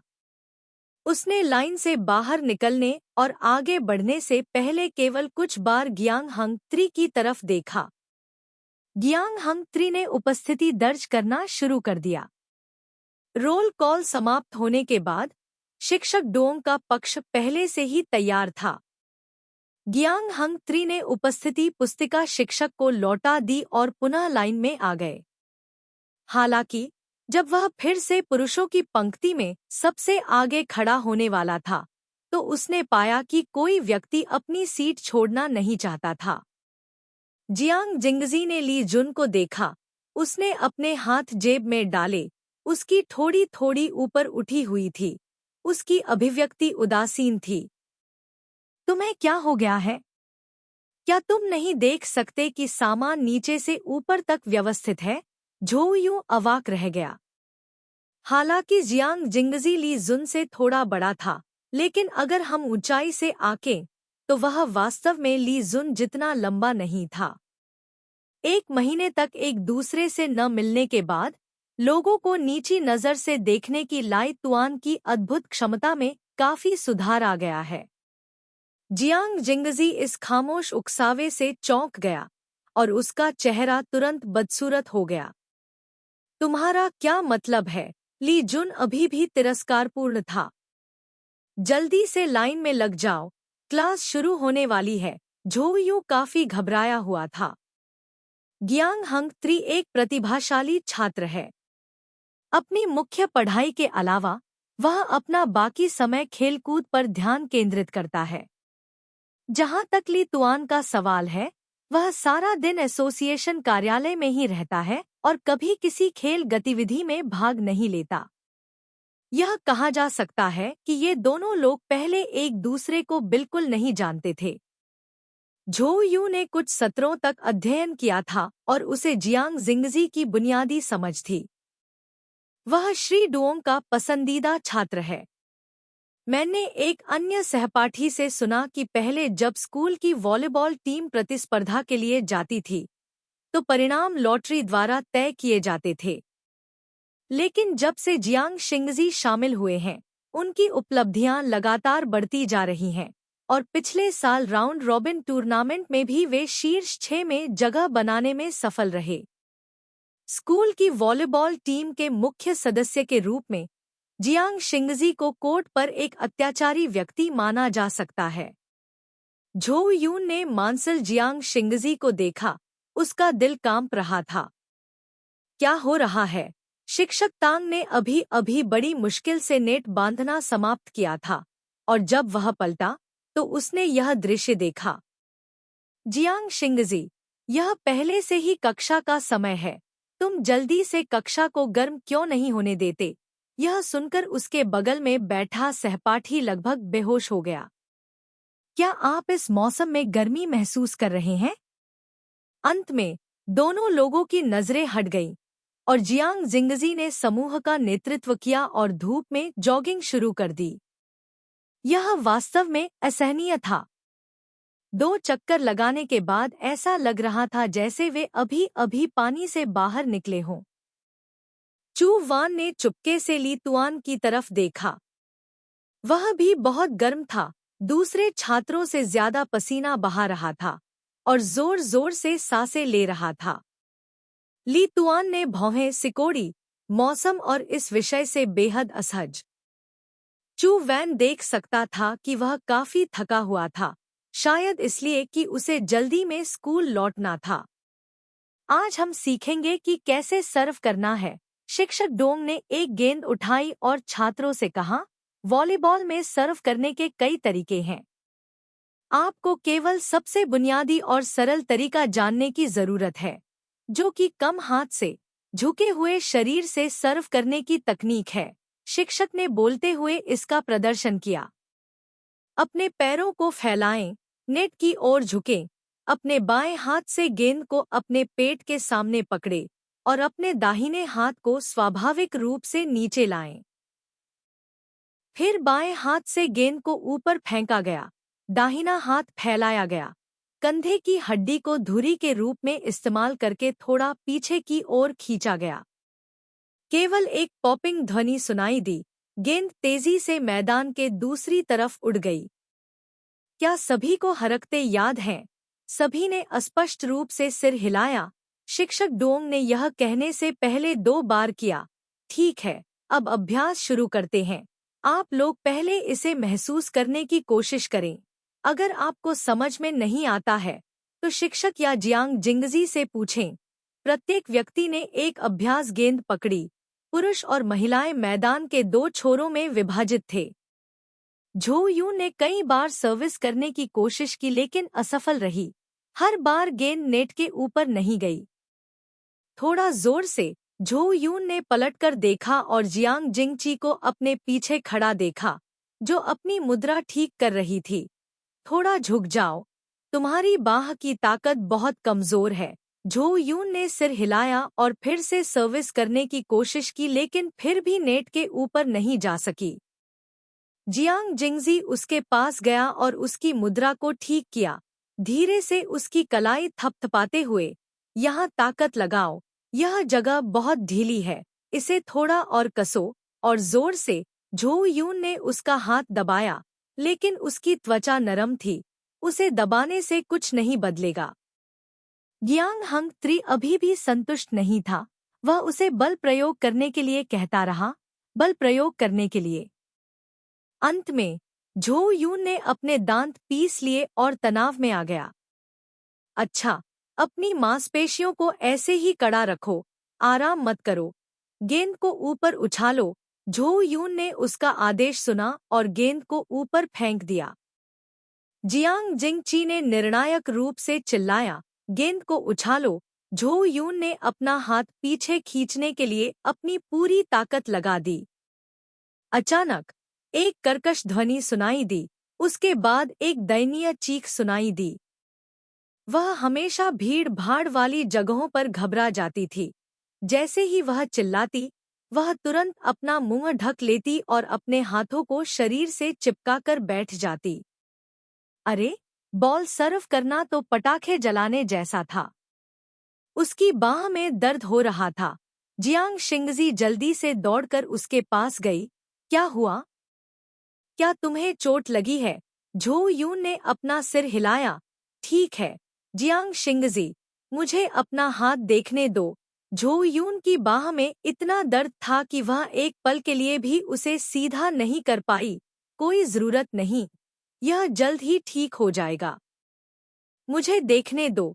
जियांग शिंगजी ने उसका हाथ खींचने के लिए हाथ बढ़ाया, लेकिन दूसरे हाथ ने उसे रोक दिया। लितुआन ने गियांग हंग त्री को धक्का देकर दूर कर दिया और चू वैन के सामने बैठ गया। चू वैन ने पाया कि उसकी दृष्टि अंधकारमय थी। जब उसने ऊपर देखा तो उसने लितुआन का सिर पसीने से लथपथ देखा। नजदीक से देखने पर वह उसकी पलकों पर पसीने की छोटी छोटी बूंदें भी देख सकती थी। उसका हाथ धूप से लाल हो गया था और उसके कपड़े भीग गए थे। ली शुन ने अपनी आंखें नीची की और झो यून से पूछा, क्या यह बहुत दर्द कर रहा है? झो यून ने अपना सिर हिलाया। कोई बात नहीं, मैंने गेंद को बहुत जोर से मारा और यह सिर्फ एक मामूली चोट है। क्या आप इसे सीधा कर सकते हैं? झो यून ने अपना हाथ बाहर निकाला और धीरे धीरे इसे सीधा किया। कुछ ही समय में उसकी त्वचा पर चोट के निशान और खरोंचें पड़ गईं। चू वैन की त्वचा गोरी थी, इसलिए हल्का बैंगनी रंग भी भयानक लगता था। शिक्षक तांग ने देखा कि यहाँ कुछ गड़बड़ है और जल्दी से दौड़कर झो यू की बाह की जांच की और कहा, यह गंभीर नहीं है, लेकिन इसे कम मत समझो। जियांग जिंगची, उसे बर्फ लगाने के लिए ले जाओ। जियांग जिंगची ने हाँ कहा और फिर झो यू को फुटबॉल मैदान से बाहर निकलने में मदद की। शिक्षक तांग दूसरे अभ्यास जारी रखते हैं। सावधान रहें, जब आप पहले से ही इसके अभ्यस्त नहीं हैं, तो बहुत अधिक बल का उपयोग न करें। झो यू को जियांग जिंगची ने बाहर निकाला और ली जुन को देखने के लिए मुड़ा, लेकिन दुर्भाग्य से ली जुन ने उसकी पीठ उसकी ओर की थी, इसलिए वह उसकी अभिव्यक्ति नहीं देख सकी। एक दूसरे से मिलना बहुत मुश्किल था, लेकिन भगवान ने इसे काम नहीं करने दिया।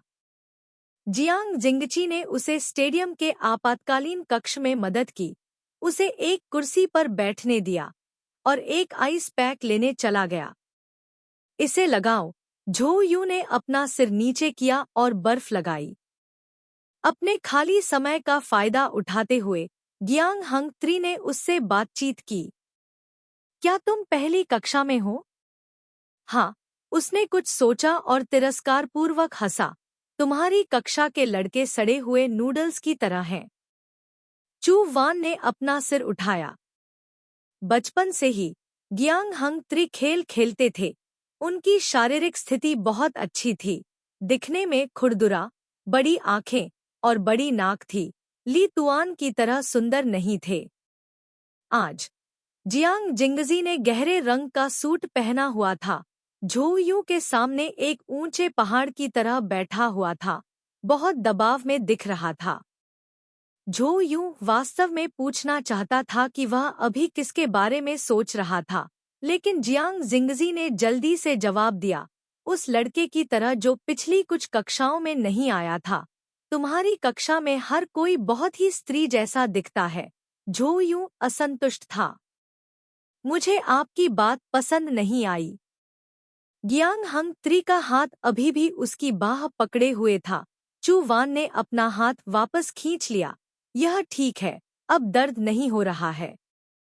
मुझे अभी भी थोड़ी देर के लिए सेक लगाना है। जियांग जिंगची ने जाने दिया। वह लंबे समय तक गेंद के साथ खेल रहा था। उसका बड़ा हाथ सैंडपेपर की तरह था, जैसे कि जियांग जिंगची को ऐसा लग रहा था। गेंद बहुत कठिन है। एलईडी संवेदनशील रूप से यह पता लगाते हुए कि बातचीत की दिशा थोड़ी अजीब थी। ऐसा नहीं है, बस मैं पूरी तरह से तैयार नहीं हूँ। जियांग जिंगजी ने आखिरकार जाने दिया। फिर अपनी जेब से अपना सेल फोन निकाला। मुझे अपना फोन नंबर दो। अगर फिर भी दर्द हो तो बस मुझे ढूंढने आओ। मुझे पता था। चू वैन ने कहा, प्यार वास्तव में महिलाओं के लिए सबसे अच्छा कॉस्मेटिक है, जिसमें गियांग हंग त्री भी शामिल है। इस महीने चू वैन को इस तरह के लगातार 3 संकेत मिले हैं। किसी ने सचमुच उसके लिए प्रेम का द्वार खोल दिया। लेकिन वह अपने दिल में सिर्फ गर्व ही महसूस कर सकती थी। अब और दर्द नहीं होता।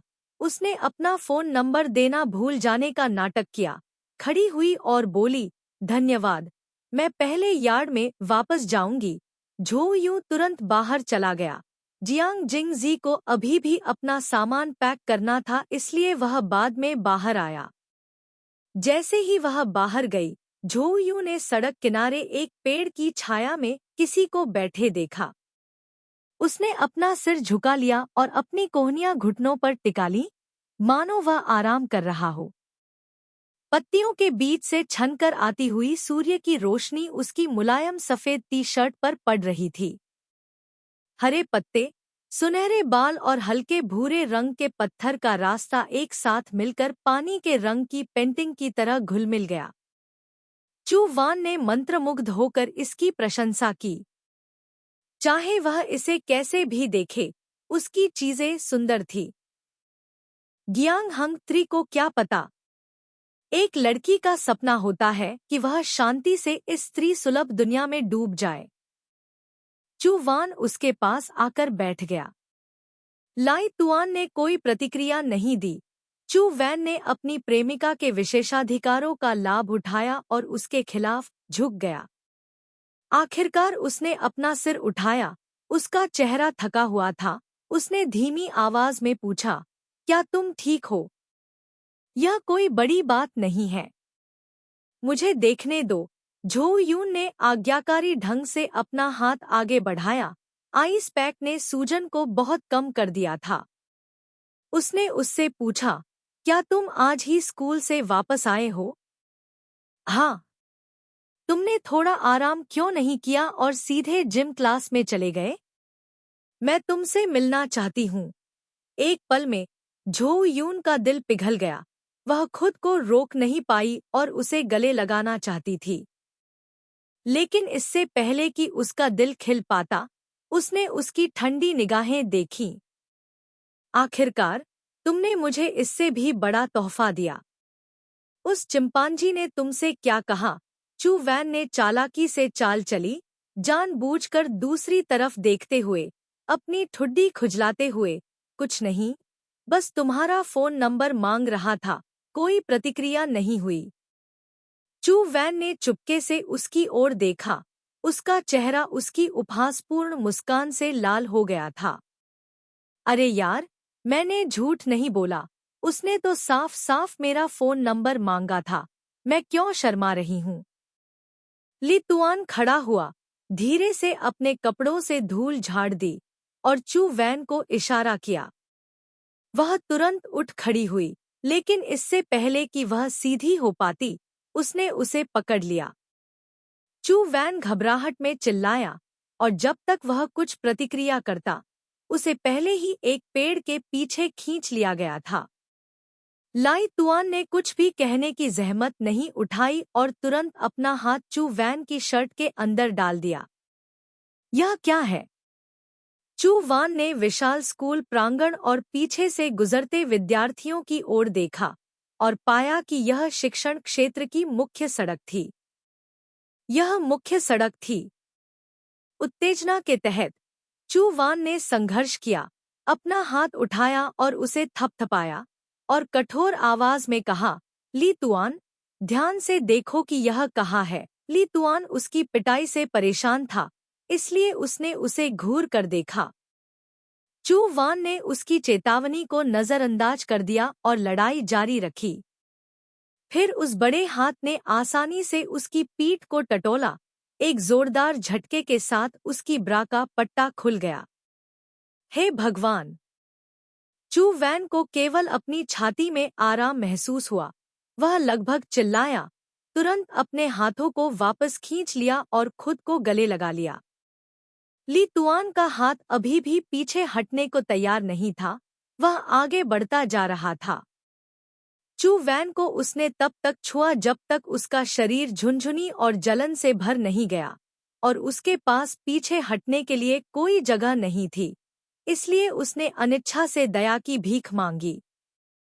भाई, भाई, मैं गलत थी। लीक सुन को इन भाइयों से सांत्वना मिली। उसकी भौहें सिकुड़ गईं। वह थोड़ा आगे बढ़ा, उसे पेड़ के तने से सटाया और शांति से कहा, क्या तुम आश्वस्त हो? मैं आश्वस्त हूँ। क्या तुम अगली बार फिर से मुझे चिढ़ाने की हिम्मत करोगे? केवल अधिकारियों को आग लगाने दो, लोगों को दिए जलाने की अनुमति मत दो। सच कहा है। चू वैन का दिल दुख से भर गया। जिस क्षण उसने अपना सिर उठाया और उसके चेहरे पर मुस्कान देखी, इस पल का सारा गुस्सा शून्य में बदल गया। वह उसके ठीक सामने था। उसकी पीठ पर चमकती धूप उसके चेहरे पर एक बेहद वास्तविक एहसास पैदा कर रही थी, इतनी खूबसूरत कि उसके पैर कमजोर पड़ गए। ली तुआन थोड़ा मुस्कुराई, फिर सीधी खड़ी हो गई। मैं पहले जाऊंगी। चू वैन को कुछ भी समझने का समय नहीं मिला। फिर से जा रहे हैं? तुम कहाँ जा रहे हो? उसने जल्दी से अपनी ब्रा का पट्टा बांधा, 2 कदम उसका पीछा किया, और जैसे ही वह मुड़ा, वह उसकी छाती से टकरा गई। शरीर से पसीने की हल्की गंध आ रही थी, जो उसे होटल में बिताई गई उस रात की याद दिला रही थी। ली शुन का शरीर पतला, नग्न और लचीला था। महाराज, क्या आप दिन के उजाले में इतनी स्पष्ट नहीं हो सकतीं? झो यून ने मुंह बनाया। ली शुन ने उसकी गर्दन को सहलाने के लिए अपना हाथ उठाया और उसके कान में फुसफुसाया, 1 मिनट मेरा इंतजार करो, हम आज रात बाहर चलेंगे। खंड 1 अध्याय 50। ली शुन प्रोफेसर लिन से मिलने गए और झो यूं पूरी दोपहर अच्छे मूड में थे। वह छात्रावास में वापस आई, पहले स्नान किया और फिर अपने कपड़े बदले। चू वैन ने खुद को पूरे शीशे में देखा। नाम डिच बैंड के साथ अभ्यास करने गई थी। फोंग थू म्यू छात्र संघ के काम में व्यस्त थी। कमरे में वह अकेली बची थी, स्वतंत्र और बेसुध होकर सोच रही थी। शायद प्यार में वाकई जादू होता है, जिससे लोग जहर खाकर डूब जाते हैं। स्कूल के पहले दिन चू वैन चुपके से शहर के केंद्र में एक स्पा में सदस्यता कार्ड लेने चली गई और अपनी त्वचा की देखभाल के लिए सप्ताह में 2 बार वहां जाती थी। स्कूल स्पा से काफी दूर था, वहां पहुंचने में कार से आधा घंटा लगता था, लेकिन उसे बिल्कुल भी थकान महसूस नहीं हुई।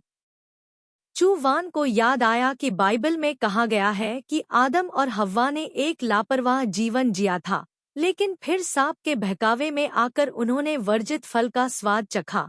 वे अच्छे और बुरे, सुंदरता और कुरूपता के बीच अंतर करने लगे और अपनी खुद की इच्छाएं रखने लगे। भगवान क्रोधित हो गए और उन्हें ईडन गार्डन से बाहर निकाल दिया और उन्हें अनंत काल तक पीड़ित रहने का श्राप दिया। जब से वह ली शुन से प्यार करने लगी, झो यून को लगने लगा कि यह सेब खाना इसके लायक है। उसने स्कूल से बहुत दूर एक होटल ढूंढा, गुणवत्ता कम नहीं थी। जब ली शुन ने स्कूल में अपना काम समाप्त किया, तो उसने झो यून का पता पूछा और 8 बजे के बाद पहुंचा। कमरे में घुसते ही उसने शिकायत की, तुमने इतनी दूर की जगह क्यों चुनी? यहाँ बहुत कम लोग हैं। देखो तुम कितने कायर हो। ली तुआन नहाने के लिए बाथरूम में गया। उसने अपनी टी-शर्ट उतारी और उसे बाहर रख दिया। चू वान ने उसे उठाया और पाया कि वह गीली थी। आज उसे बहुत पसीना आया था। क्या तुमने अभी तक अपने कपड़े बदले हैं? उसने शर्ट ली और उसे सूंघा। जैसे ही मेरी नाक टी-शर्ट को छू रही थी, बाथरूम का दरवाजा खुल गया। ली शुन ने सिर्फ अपनी कमर पर तौलिया लपेटा हुआ था। झो यूं की आंखें चौड़ी हो गईं। ली शुन ने शांति से झो यूं को देखा, जो अपनी शर्ट सूंघ रहा था, अपने बाल सुखा रहा था और जानबूझकर अपना शरीर दिखा रहा था। कह रहा था, मैं सूंघ नहीं रहा हूँ, मैंने बस अपनी शर्ट बदली है। नहाने की गति बहुत तेज होनी चाहिए। ली तुआन धीरे से मुस्कुराया और बिस्तर पर बैठ गया। चू वान ने कुछ नहीं बताया, चुपचाप उस दिशा में चल दिया, बिना पलक झपकाए उसकी पीठ देखता रहा। यह होटल पहले वाले होटल से अलग था। कमरे बड़े थे, सभी सुविधाएं थी। सुनहरी रोशनी में ली तुआन की त्वचा चमकदार और बेहद आकर्षक हो गई। उसने अपने बाल पोंछे, उसकी पीठ की मांसपेशियां भी हर हरकत के साथ ऊपर नीचे हो रही थी, जिससे चू वैन का दिल धड़क रहा था। उसने शर्ट की खुशबू पहले ही महसूस कर ली थी, तो घबराने की क्या बात थी। अंततः वह अपने आप को रोक न सकी और पीछे से उसे गले लगा लिया। ली तुआन का शरीर अभी भी पूरी तरह सूखा नहीं था, उसकी ठंडी बाह पर अभी भी पानी की कुछ बूंदें बची हुई थी। ली तुआन ने अपने बाल सुखाने बंद कर दिए, तौलिया एक तरफ फेंक दिया, घूमकर चू वैन को गले लगा लिया। यह निश्चित नहीं है कि यह उच्च श्रेणी के होटल के कारण था या नहीं। चू वैन ने लाई तुआन के शरीर के हर विवरण को पहले से कहीं अधिक स्पष्ट रूप से देखा। उसने उसकी ठोड़ी पर एक छोटा सा, हल्का सा तिल देखा, जो उस जगह पर था जहां लड़कों की दाढ़ी सबसे आसानी से उगती है। उसने पहले कभी इस पर ध्यान नहीं दिया था। ली शुन ने पूछा, क्या तुम्हें मेरी याद आती है? झो यून ने जवाब दिया, क्या तुम्हें मेरी याद आती है? यह शुरुआती संवाद पूरी तरह से निरर्थक था। झो यून जानता था कि ली शुन को समय बर्बाद करने वाले विषयों से सबसे अधिक नफरत है, इसलिए वह निश्चित रूप से पहले जवाब देगा। मुझे याद है। उसने जल्दी से झो यून का नाइटगाउन उठाया, अपना सिर उसके पेट में दबाया और एक गहरी सांस ली। झो यून ने उसके अभी भी गीले बालों को सहलाया, महसूस किया कि उसका हाथ उसकी पीठ को सहला रहा है, कभी कभी उसे सहलाता और चुटकी बजाता है। उसके शरीर में खुजली होने लगी और वह संघर्ष करने लगी। ली तुआन ने एक हाथ से खुद को सहारा दिया और दूसरे हाथ से चू वैन को नीचे धकेला। बिस्तर बहुत नरम था। चू वान 2 बार उछला। जब उसने ऊपर देखा तो ली तुआन ने अपनी कमर में लपेटा तौलिया पहले ही फेंक दिया था। चू वान एक पल के लिए ललचाया, फिर अचानक उसे कुछ याद आया और वह जल्दी से बिस्तर से उठकर पर्दे खींचने लगा। पलटकर देखा तो यंग मास्टर ली बड़े बिस्तर पर लेटे हुए थे, बिना किसी शर्म के अपना नग्न शरीर दिखा रहे थे, जैसे किसी आर्ट बुक में नग्न मॉडल हो। ली शुन ने धीरे से बिस्तर थपथपाया। झो यून उसके पास गया, उसने तुरंत उसे गले लगा लिया। उसका हाथ उसकी कमर से लेकर उसके पेट तक टटोल रहा था, सहला रहा था और मसल रहा था। झो यून बहुत असहज थी। तुम क्या कर रहे हो? उसे किस तरह का अजीब शौक है? लाई तुआन की सांसें भारी हो गईं। उसने धीरे से कहा, माँ, मुझे इस एहसास की बहुत याद आती है। उसने उसकी आवाज सुनी। उसके शरीर पर अब पहले जैसी खुजली नहीं थी, बल्कि एक अलग तरह की संवेदनशीलता में बदल गई थी। ली तुआन का शरीर धीरे धीरे गर्म होने लगा और नीचे की चीजें भी बदलने लगी। उसने उसकी गर्दन को चूमा और काटा। आखिरकार उत्तेजित हो गया, यहाँ तक कि उसकी खुद की सांस भी फूल रही थी। झो यूं भी गर्म हो रहा था, लेकिन ली शुन की आंखों में थकावट देखकर उसने पूछा, क्या तुम आज की यात्रा से थक गई हो? ली शुन ने उसकी ओर देखा। क्या तुम मुझसे प्यार करती हो? झो यूं ने कहा, अगर तुम थक गई हो तो चलो आराम करते हैं। ली शुन आगे झुका, एक हाथ झो यूं के शरीर के नीचे। उसने उसके कान में फुसफुसाया, बिस्तर की चादर पहले से ही इतनी गीली है और तुम्हें अभी भी परवाह है कि मैं थका हूं या नहीं? वह कुछ कैसे कह सकता था। ली तुआन ने उसे गले लगाया। यदि तुम नहीं चाहती हो तो मैं ऐसा नहीं करूंगा। चू वैन ने खुद से सोचा, मैंने यह नहीं कहा कि मैं नहीं चाहती थी। क्या यह इसलिए नहीं था क्योंकि मैंने देखा कि वह बहुत थका हुआ था? ली तुआन ने उसके मानसिक संघर्ष का फायदा उठाते हुए उसका पैर ऊपर उठा लिया। अगर तुम ऐसा करना चाहती हो तो चलो जल्दी करो। चू वान को लगा कि इस बार पिछली बार से कुछ अलग था। ली तुआन ऊपर से दुष्टता से मुस्कुराई। महाराज, मैं आज तुम्हें एक नई स्थिति आजमाने दूंगी। अपनी आंखें बंद करो। चू वान ने आज्ञाकारी ढंग से अपनी आंखें बंद कर ली और पूरी तरह से उसे छोड़ दिया। प्यार करते समय वह बात करना पसंद नहीं करता था और चू वैन खुद इतना घबरा जाता था कि वह एक शब्द भी नहीं बोल पाता था। शांत अंधेरे में उसकी ताकत और सुगंध असीम रूप से बढ़ गई थी। उसके शरीर के हर कोने में बह रही थी, जिससे उसे हर छिद्र की याद आ रही थी। अगर इस विद्रोही युवा में कोई ऐसी चीज थी जिसका चू वैन को कभी अफसोस नहीं हुआ, तो वह यह थी कि वे एक भी सेकंड या मिनट बर्बाद किए बिना एक साथ थे।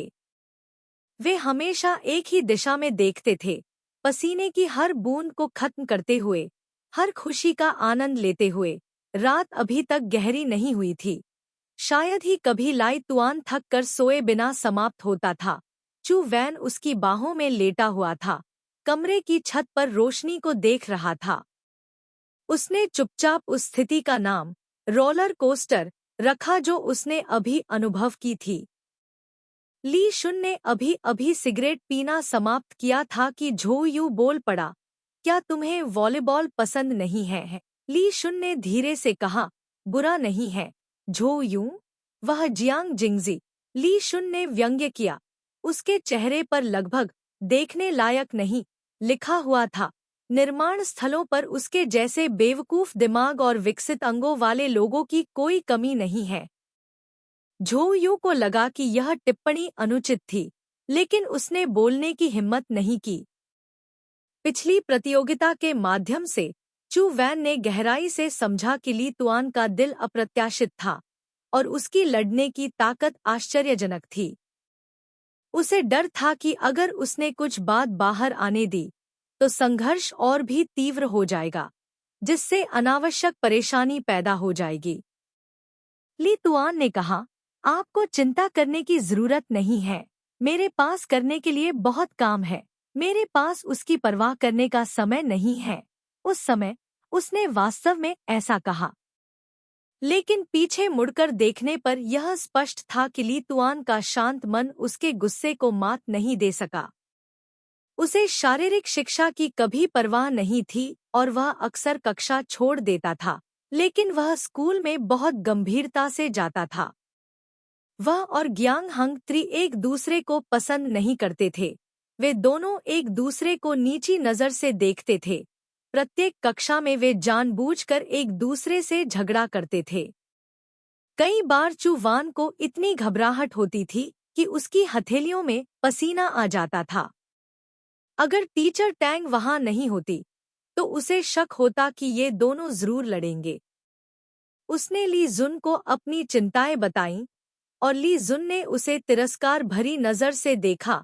उससे लड़ने के लिए बाहर जाना, तुम मुझे बहुत कम आंकती हो। उस समय वे एसोसिएशन के कार्यालय में थे।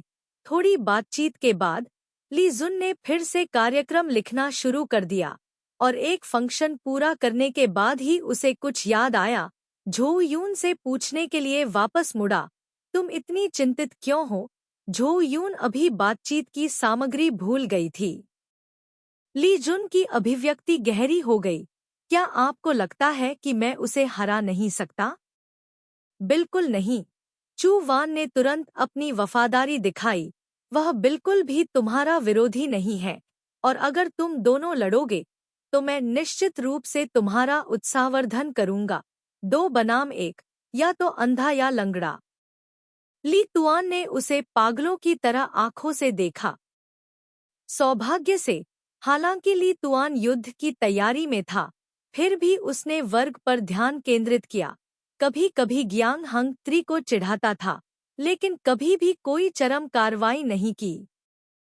हालांकि चू वैन अभी भी चिंतित थी, क्योंकि जितनी अधिक कक्षाएं उसने लीं, उतना ही उसे पता चला कि इस दिखावटी सुनहरे बालों वाले वैलेडिक्टोरियन के पास वास्तव में कोई मूवमेंट सेल नहीं था।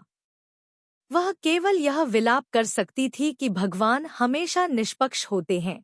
जिसने हमारे लिए एक दरवाज़ा खोला, उसी समय दूसरा दरवाज़ा भी बंद कर दिया। कौन उम्मीद कर सकता था कि आसमान छूती आईक्यू और शारीरिक शिक्षा के मामले में मॉडल जैसी काया वाला यह वेलेडिक्टोरियन इतना बुरा होगा। ऐसा नहीं है कि उसके हाथ पैरों में कोई तालमेल नहीं है। सब कुछ सामान्य दिखता है, लेकिन गेंद उसकी बात नहीं मानती। सर्विस सीधी नहीं हुई और रिसीव बॉल भी इधर उधर उड़ गई। शायद यह पहली बार था जब ली तुआन को इतने मुश्किल खेल का सामना करना पड़ा। चू वान को बहुत पछतावा हुआ। वह इतना घमंडी व्यक्ति था। वह ऐसी दयनीय स्थिति में कैसे फंस गया, और वह भी उसके सामने। उसे लगा कि ली शुन के गुस्से को देखते हुए वह बहुत गुस्से में होगा। लेकिन सबसे डरावनी बात ये चीजें नहीं थी। उसे नहीं पता था कि टीचर डोंग ने जियांग जिंगजी और ली शुन को एक समूह में रखने के लिए किस तरह का शॉर्ट सर्किट विशेष रूप से व्यवस्थित किया था। दोनों ने एक दूसरे को नाराजगी से देखा। एक बार जब ली शुन सर्विस करने में विफल रहे, तो दूसरी तरफ से जियांग जिंगजी जानबूझकर दिखावा कर रहा था। उसने गेंद उछाली और उसे मारने के लिए उछला। गेंद लगभग ली शुन से टकरा गई। जियांग जिंगजी की सर्विस की ताकत भयानक थी। अगर गेंद किसी को लग जाती तो यह निश्चित रूप से कोई मजाक नहीं होता। संयोग से झो यू ने वह दृश्य देखा और गुस्से में था। जियांग जिंगजी के साथ बहस करने के लिए दौड़ा, लेकिन ली जुन ने उसकी ओर देखा और उसे शांत किया। कक्षा समाप्त होने के बाद चू वैन बहुत परेशान था। उसे लग रहा था कि उसने खुद को होशियार समझकर अनावश्यक काम कर दिया था। उसने ली शुन को स्कूल से जाने के लिए मनाने के लिए हर तरह के बहाने बनाने शुरू कर दिए, लेकिन यह पूरी तरह से विफल रहा। वह अभी भी कक्षा में जाने, अभ्यास करने और दुर्व्यवहार सहने पर अड़ा हुआ था। आधे सेमेस्टर बीतने के बाद ही ली शुन मुश्किल से 10 से ज्यादा गेंदों को रोक पाया था। सुबह सुबह श्री डोंग ने कहा कि सेमेस्टर परीक्षा की विषय वस्तु गेंद प्राप्त करने के बारे में थी और स्कोर के केवल 3 स्तर थे। 15 पर्याप्त था, 25 अच्छा था और 40 से अधिक उत्कृष्ट था। छात्रों ने परीक्षा देते समय अपने स्वयं के समूह चुने, इसलिए लगभग पूरी कक्षा जियांग जिंगजी की चापलूसी करने आई। केवल झो यू ने ली जुन के समान समूह में रहने पर जोर दिया। ली तुआन ने उसे बताया कि यह अनावश्यक था और उसे गियांग हंग त्रि को खोजने के लिए कहा, लेकिन चू वान ने पूरी तरह से मना कर दिया। चूंकि वे दोनों एक साथ थे, इसलिए उन्हें कठिनाइयों को एक साथ साझा करना चाहिए। उस रात रात्रि भोजन के बाद वे स्कूल प्रांगण में घूमने गए और जिम भी गए। शारीरिक शिक्षा की बात करते हुए ली शुन ने फिर भी उसे जियांग जिंगजी को खोजने की सलाह दी। झो यून ने मना कर दिया। मैंने कहा कि कोई जरूरत नहीं है, मैं बहुत अच्छा अभ्यास करता हूँ। मैं गारंटी देता हूँ कि हम दोनों को विषय पास करने के लिए पर्याप्त अंक मिलेंगे। वे जिम के स्टैंड पर बैठे। रात की हवा धीरे धीरे बह रही थी। ली शुन, क्या विषय पास करना पर्याप्त है? झो यून ने उसकी ओर देखा। ली शुन ने सिगरेट जलाने के लिए अपना सिर नीचे किया। इस सेमेस्टर में आपको अब कुल स्कोर की आवश्यकता नहीं है। झो यून एक पल के लिए झिझकी। उसे वास्तव में उच्च कुल स्कोर की आवश्यकता थी, न केवल इस सेमेस्टर बल्कि हर सेमेस्टर में। जाओ उस काली चिंपांजी को खोजो। ली शुन ने चिढ़ाते हुए मुस्कुराया। मैं इस विषय में आपकी मदद नहीं कर सकता। झो यून का दिल अचानक खट्टा हो गया। उसने गलत विषय चुनकर उसे परेशान कर दिया। पहला सेमेस्टर खत्म होने से पहले ही उसने गंभीरता से यह मान लिया था कि उसके नतीजे सिर्फ पास होने के लिए ही काफी होंगे। ली टुआन एक ऐसा व्यक्ति है जो असफलता से नफरत करता है। मुझे खेद है। चू वान ने अपनी गलती स्वीकार करने की पहल की। रात की हवा उसके पास से गुजरी, जिससे उसे बहुत आराम महसूस हुआ। प्रशिक्षण मैदान पर कुछ लोग व्यायाम कर रहे थे। शांतिपूर्ण माहौल में उन्होंने धीरे से कहा, ऐसा इसलिए नहीं है कि आप उस काले चिंपांजी के खिलाफ जीतना चाहते हैं कि आप स्कूल जाते हैं। झो यून ने उसकी ओर देखा, लेकिन ली शुन ने दूरी में फुटबॉल मैदान की ओर देखा। मैंने यह विषय इसलिए नहीं चुना क्योंकि मुझे शॉर्ट सर्किट हुआ था। झो यून दंग रह गया। ली शुन ने कहा, मैं चाहता हूँ कि आप अधिक व्यायाम करें। झो यून हमेशा सोचता था कि उसने इसे बहुत अच्छी तरह से छुपाया है, लेकिन जब वह अचानक इस तरह उजागर हुआ तो वह हैरान रह गया और पूछा, तुम्हें कैसे पता चला? ली शुन ने अपना सिर झुकाया। उसकी बाह झो यून के चारों ओर लिपटी और उसे बहुत करीब खींच लिया। मजाकिया अंदाज में कहा, तुम मुझसे अपने विचार कैसे छिपा सकते हो? रात सौम्य थी और दोनों को प्यार और सुरक्षा का एहसास हुआ। लीक सुन ने झो यू की गर्दन को सहलाया और कहा, मैं इसी वजह से स्कूल आया हूँ, इसलिए तुम्हें किसी और चीज पर ध्यान देने की जरूरत नहीं है। बस सेमेस्टर के अंत में ज्यादा से ज्यादा अंक पाने की कोशिश करो। झो यू ने धीरे से सिर हिलाया। माहौल बहुत बेहतर था और झो यू ने लीक सुन को चिढ़ाना शुरू कर दिया। तुम खेल में इतने बुरे क्यों हो? यह सच है। ली शुन ने इसे बिल्कुल नहीं छिपाया। यह हमेशा से ऐसा ही रहा है। लेकिन आपका फिगर बहुत अच्छा है। यह सिर्फ भगवान की कृपा है। एक और बकवास। झो यून को कुछ ऐसा सामना करने में कठिनाई हुई जिसने ली शुन को हार मानने पर मजबूर कर दिया और वह साक्षात्कार जारी रखने से खुद को रोक नहीं सका। आपको कब एहसास हुआ कि आप खेल में अच्छे नहीं थे? मुझे याद है जब मैं प्राथमिक विद्यालय में था, सभी लड़के फुटबॉल खेलना पसंद करते थे और फिर मिडिल स्कूल में उन्होंने बास्केटबॉल खेला। ली शुन ने शांति से कहा, मुझे कोई भी खेल पसंद नहीं है। बोलने के बाद उसे कुछ याद आया, लेकिन एक खेल ऐसा है जिसमें मैं काफी अच्छा हूँ। झो यून ने उसे संदेह से देखा। क्या यह गंभीर खेल है? ली शुन को पता था कि वह किस बारे में सोच रही थी, इसलिए उसने हंसते हुए कहा, इसके अलावा ये 2 विषय हैं। झो यून ने पूछा, आप किस विषय में अच्छी हैं? ली शुन ने अपनी सिगरेट बुझा दी और धुएं का आखिरी कश अंधेरे में उड़ा दिया। लैटिन नृत्य। झो यूं, क्षमा करें, ली शुन ने फिर दोहराया, लैटिन नृत्य। झो यून ने महसूस किया कि शायद उसे फिर से पुष्टि करनी चाहिए। आपका मतलब नितंब पर तंग पैंट के साथ लैटिन नृत्य है? हाँ। चू वान इतना डर गया था कि वह बोल नहीं सका। ली तुआन ने हंसते हुए कहा, परिस्थितियों के कारण बारिश ने जमीन को भिगो दिया।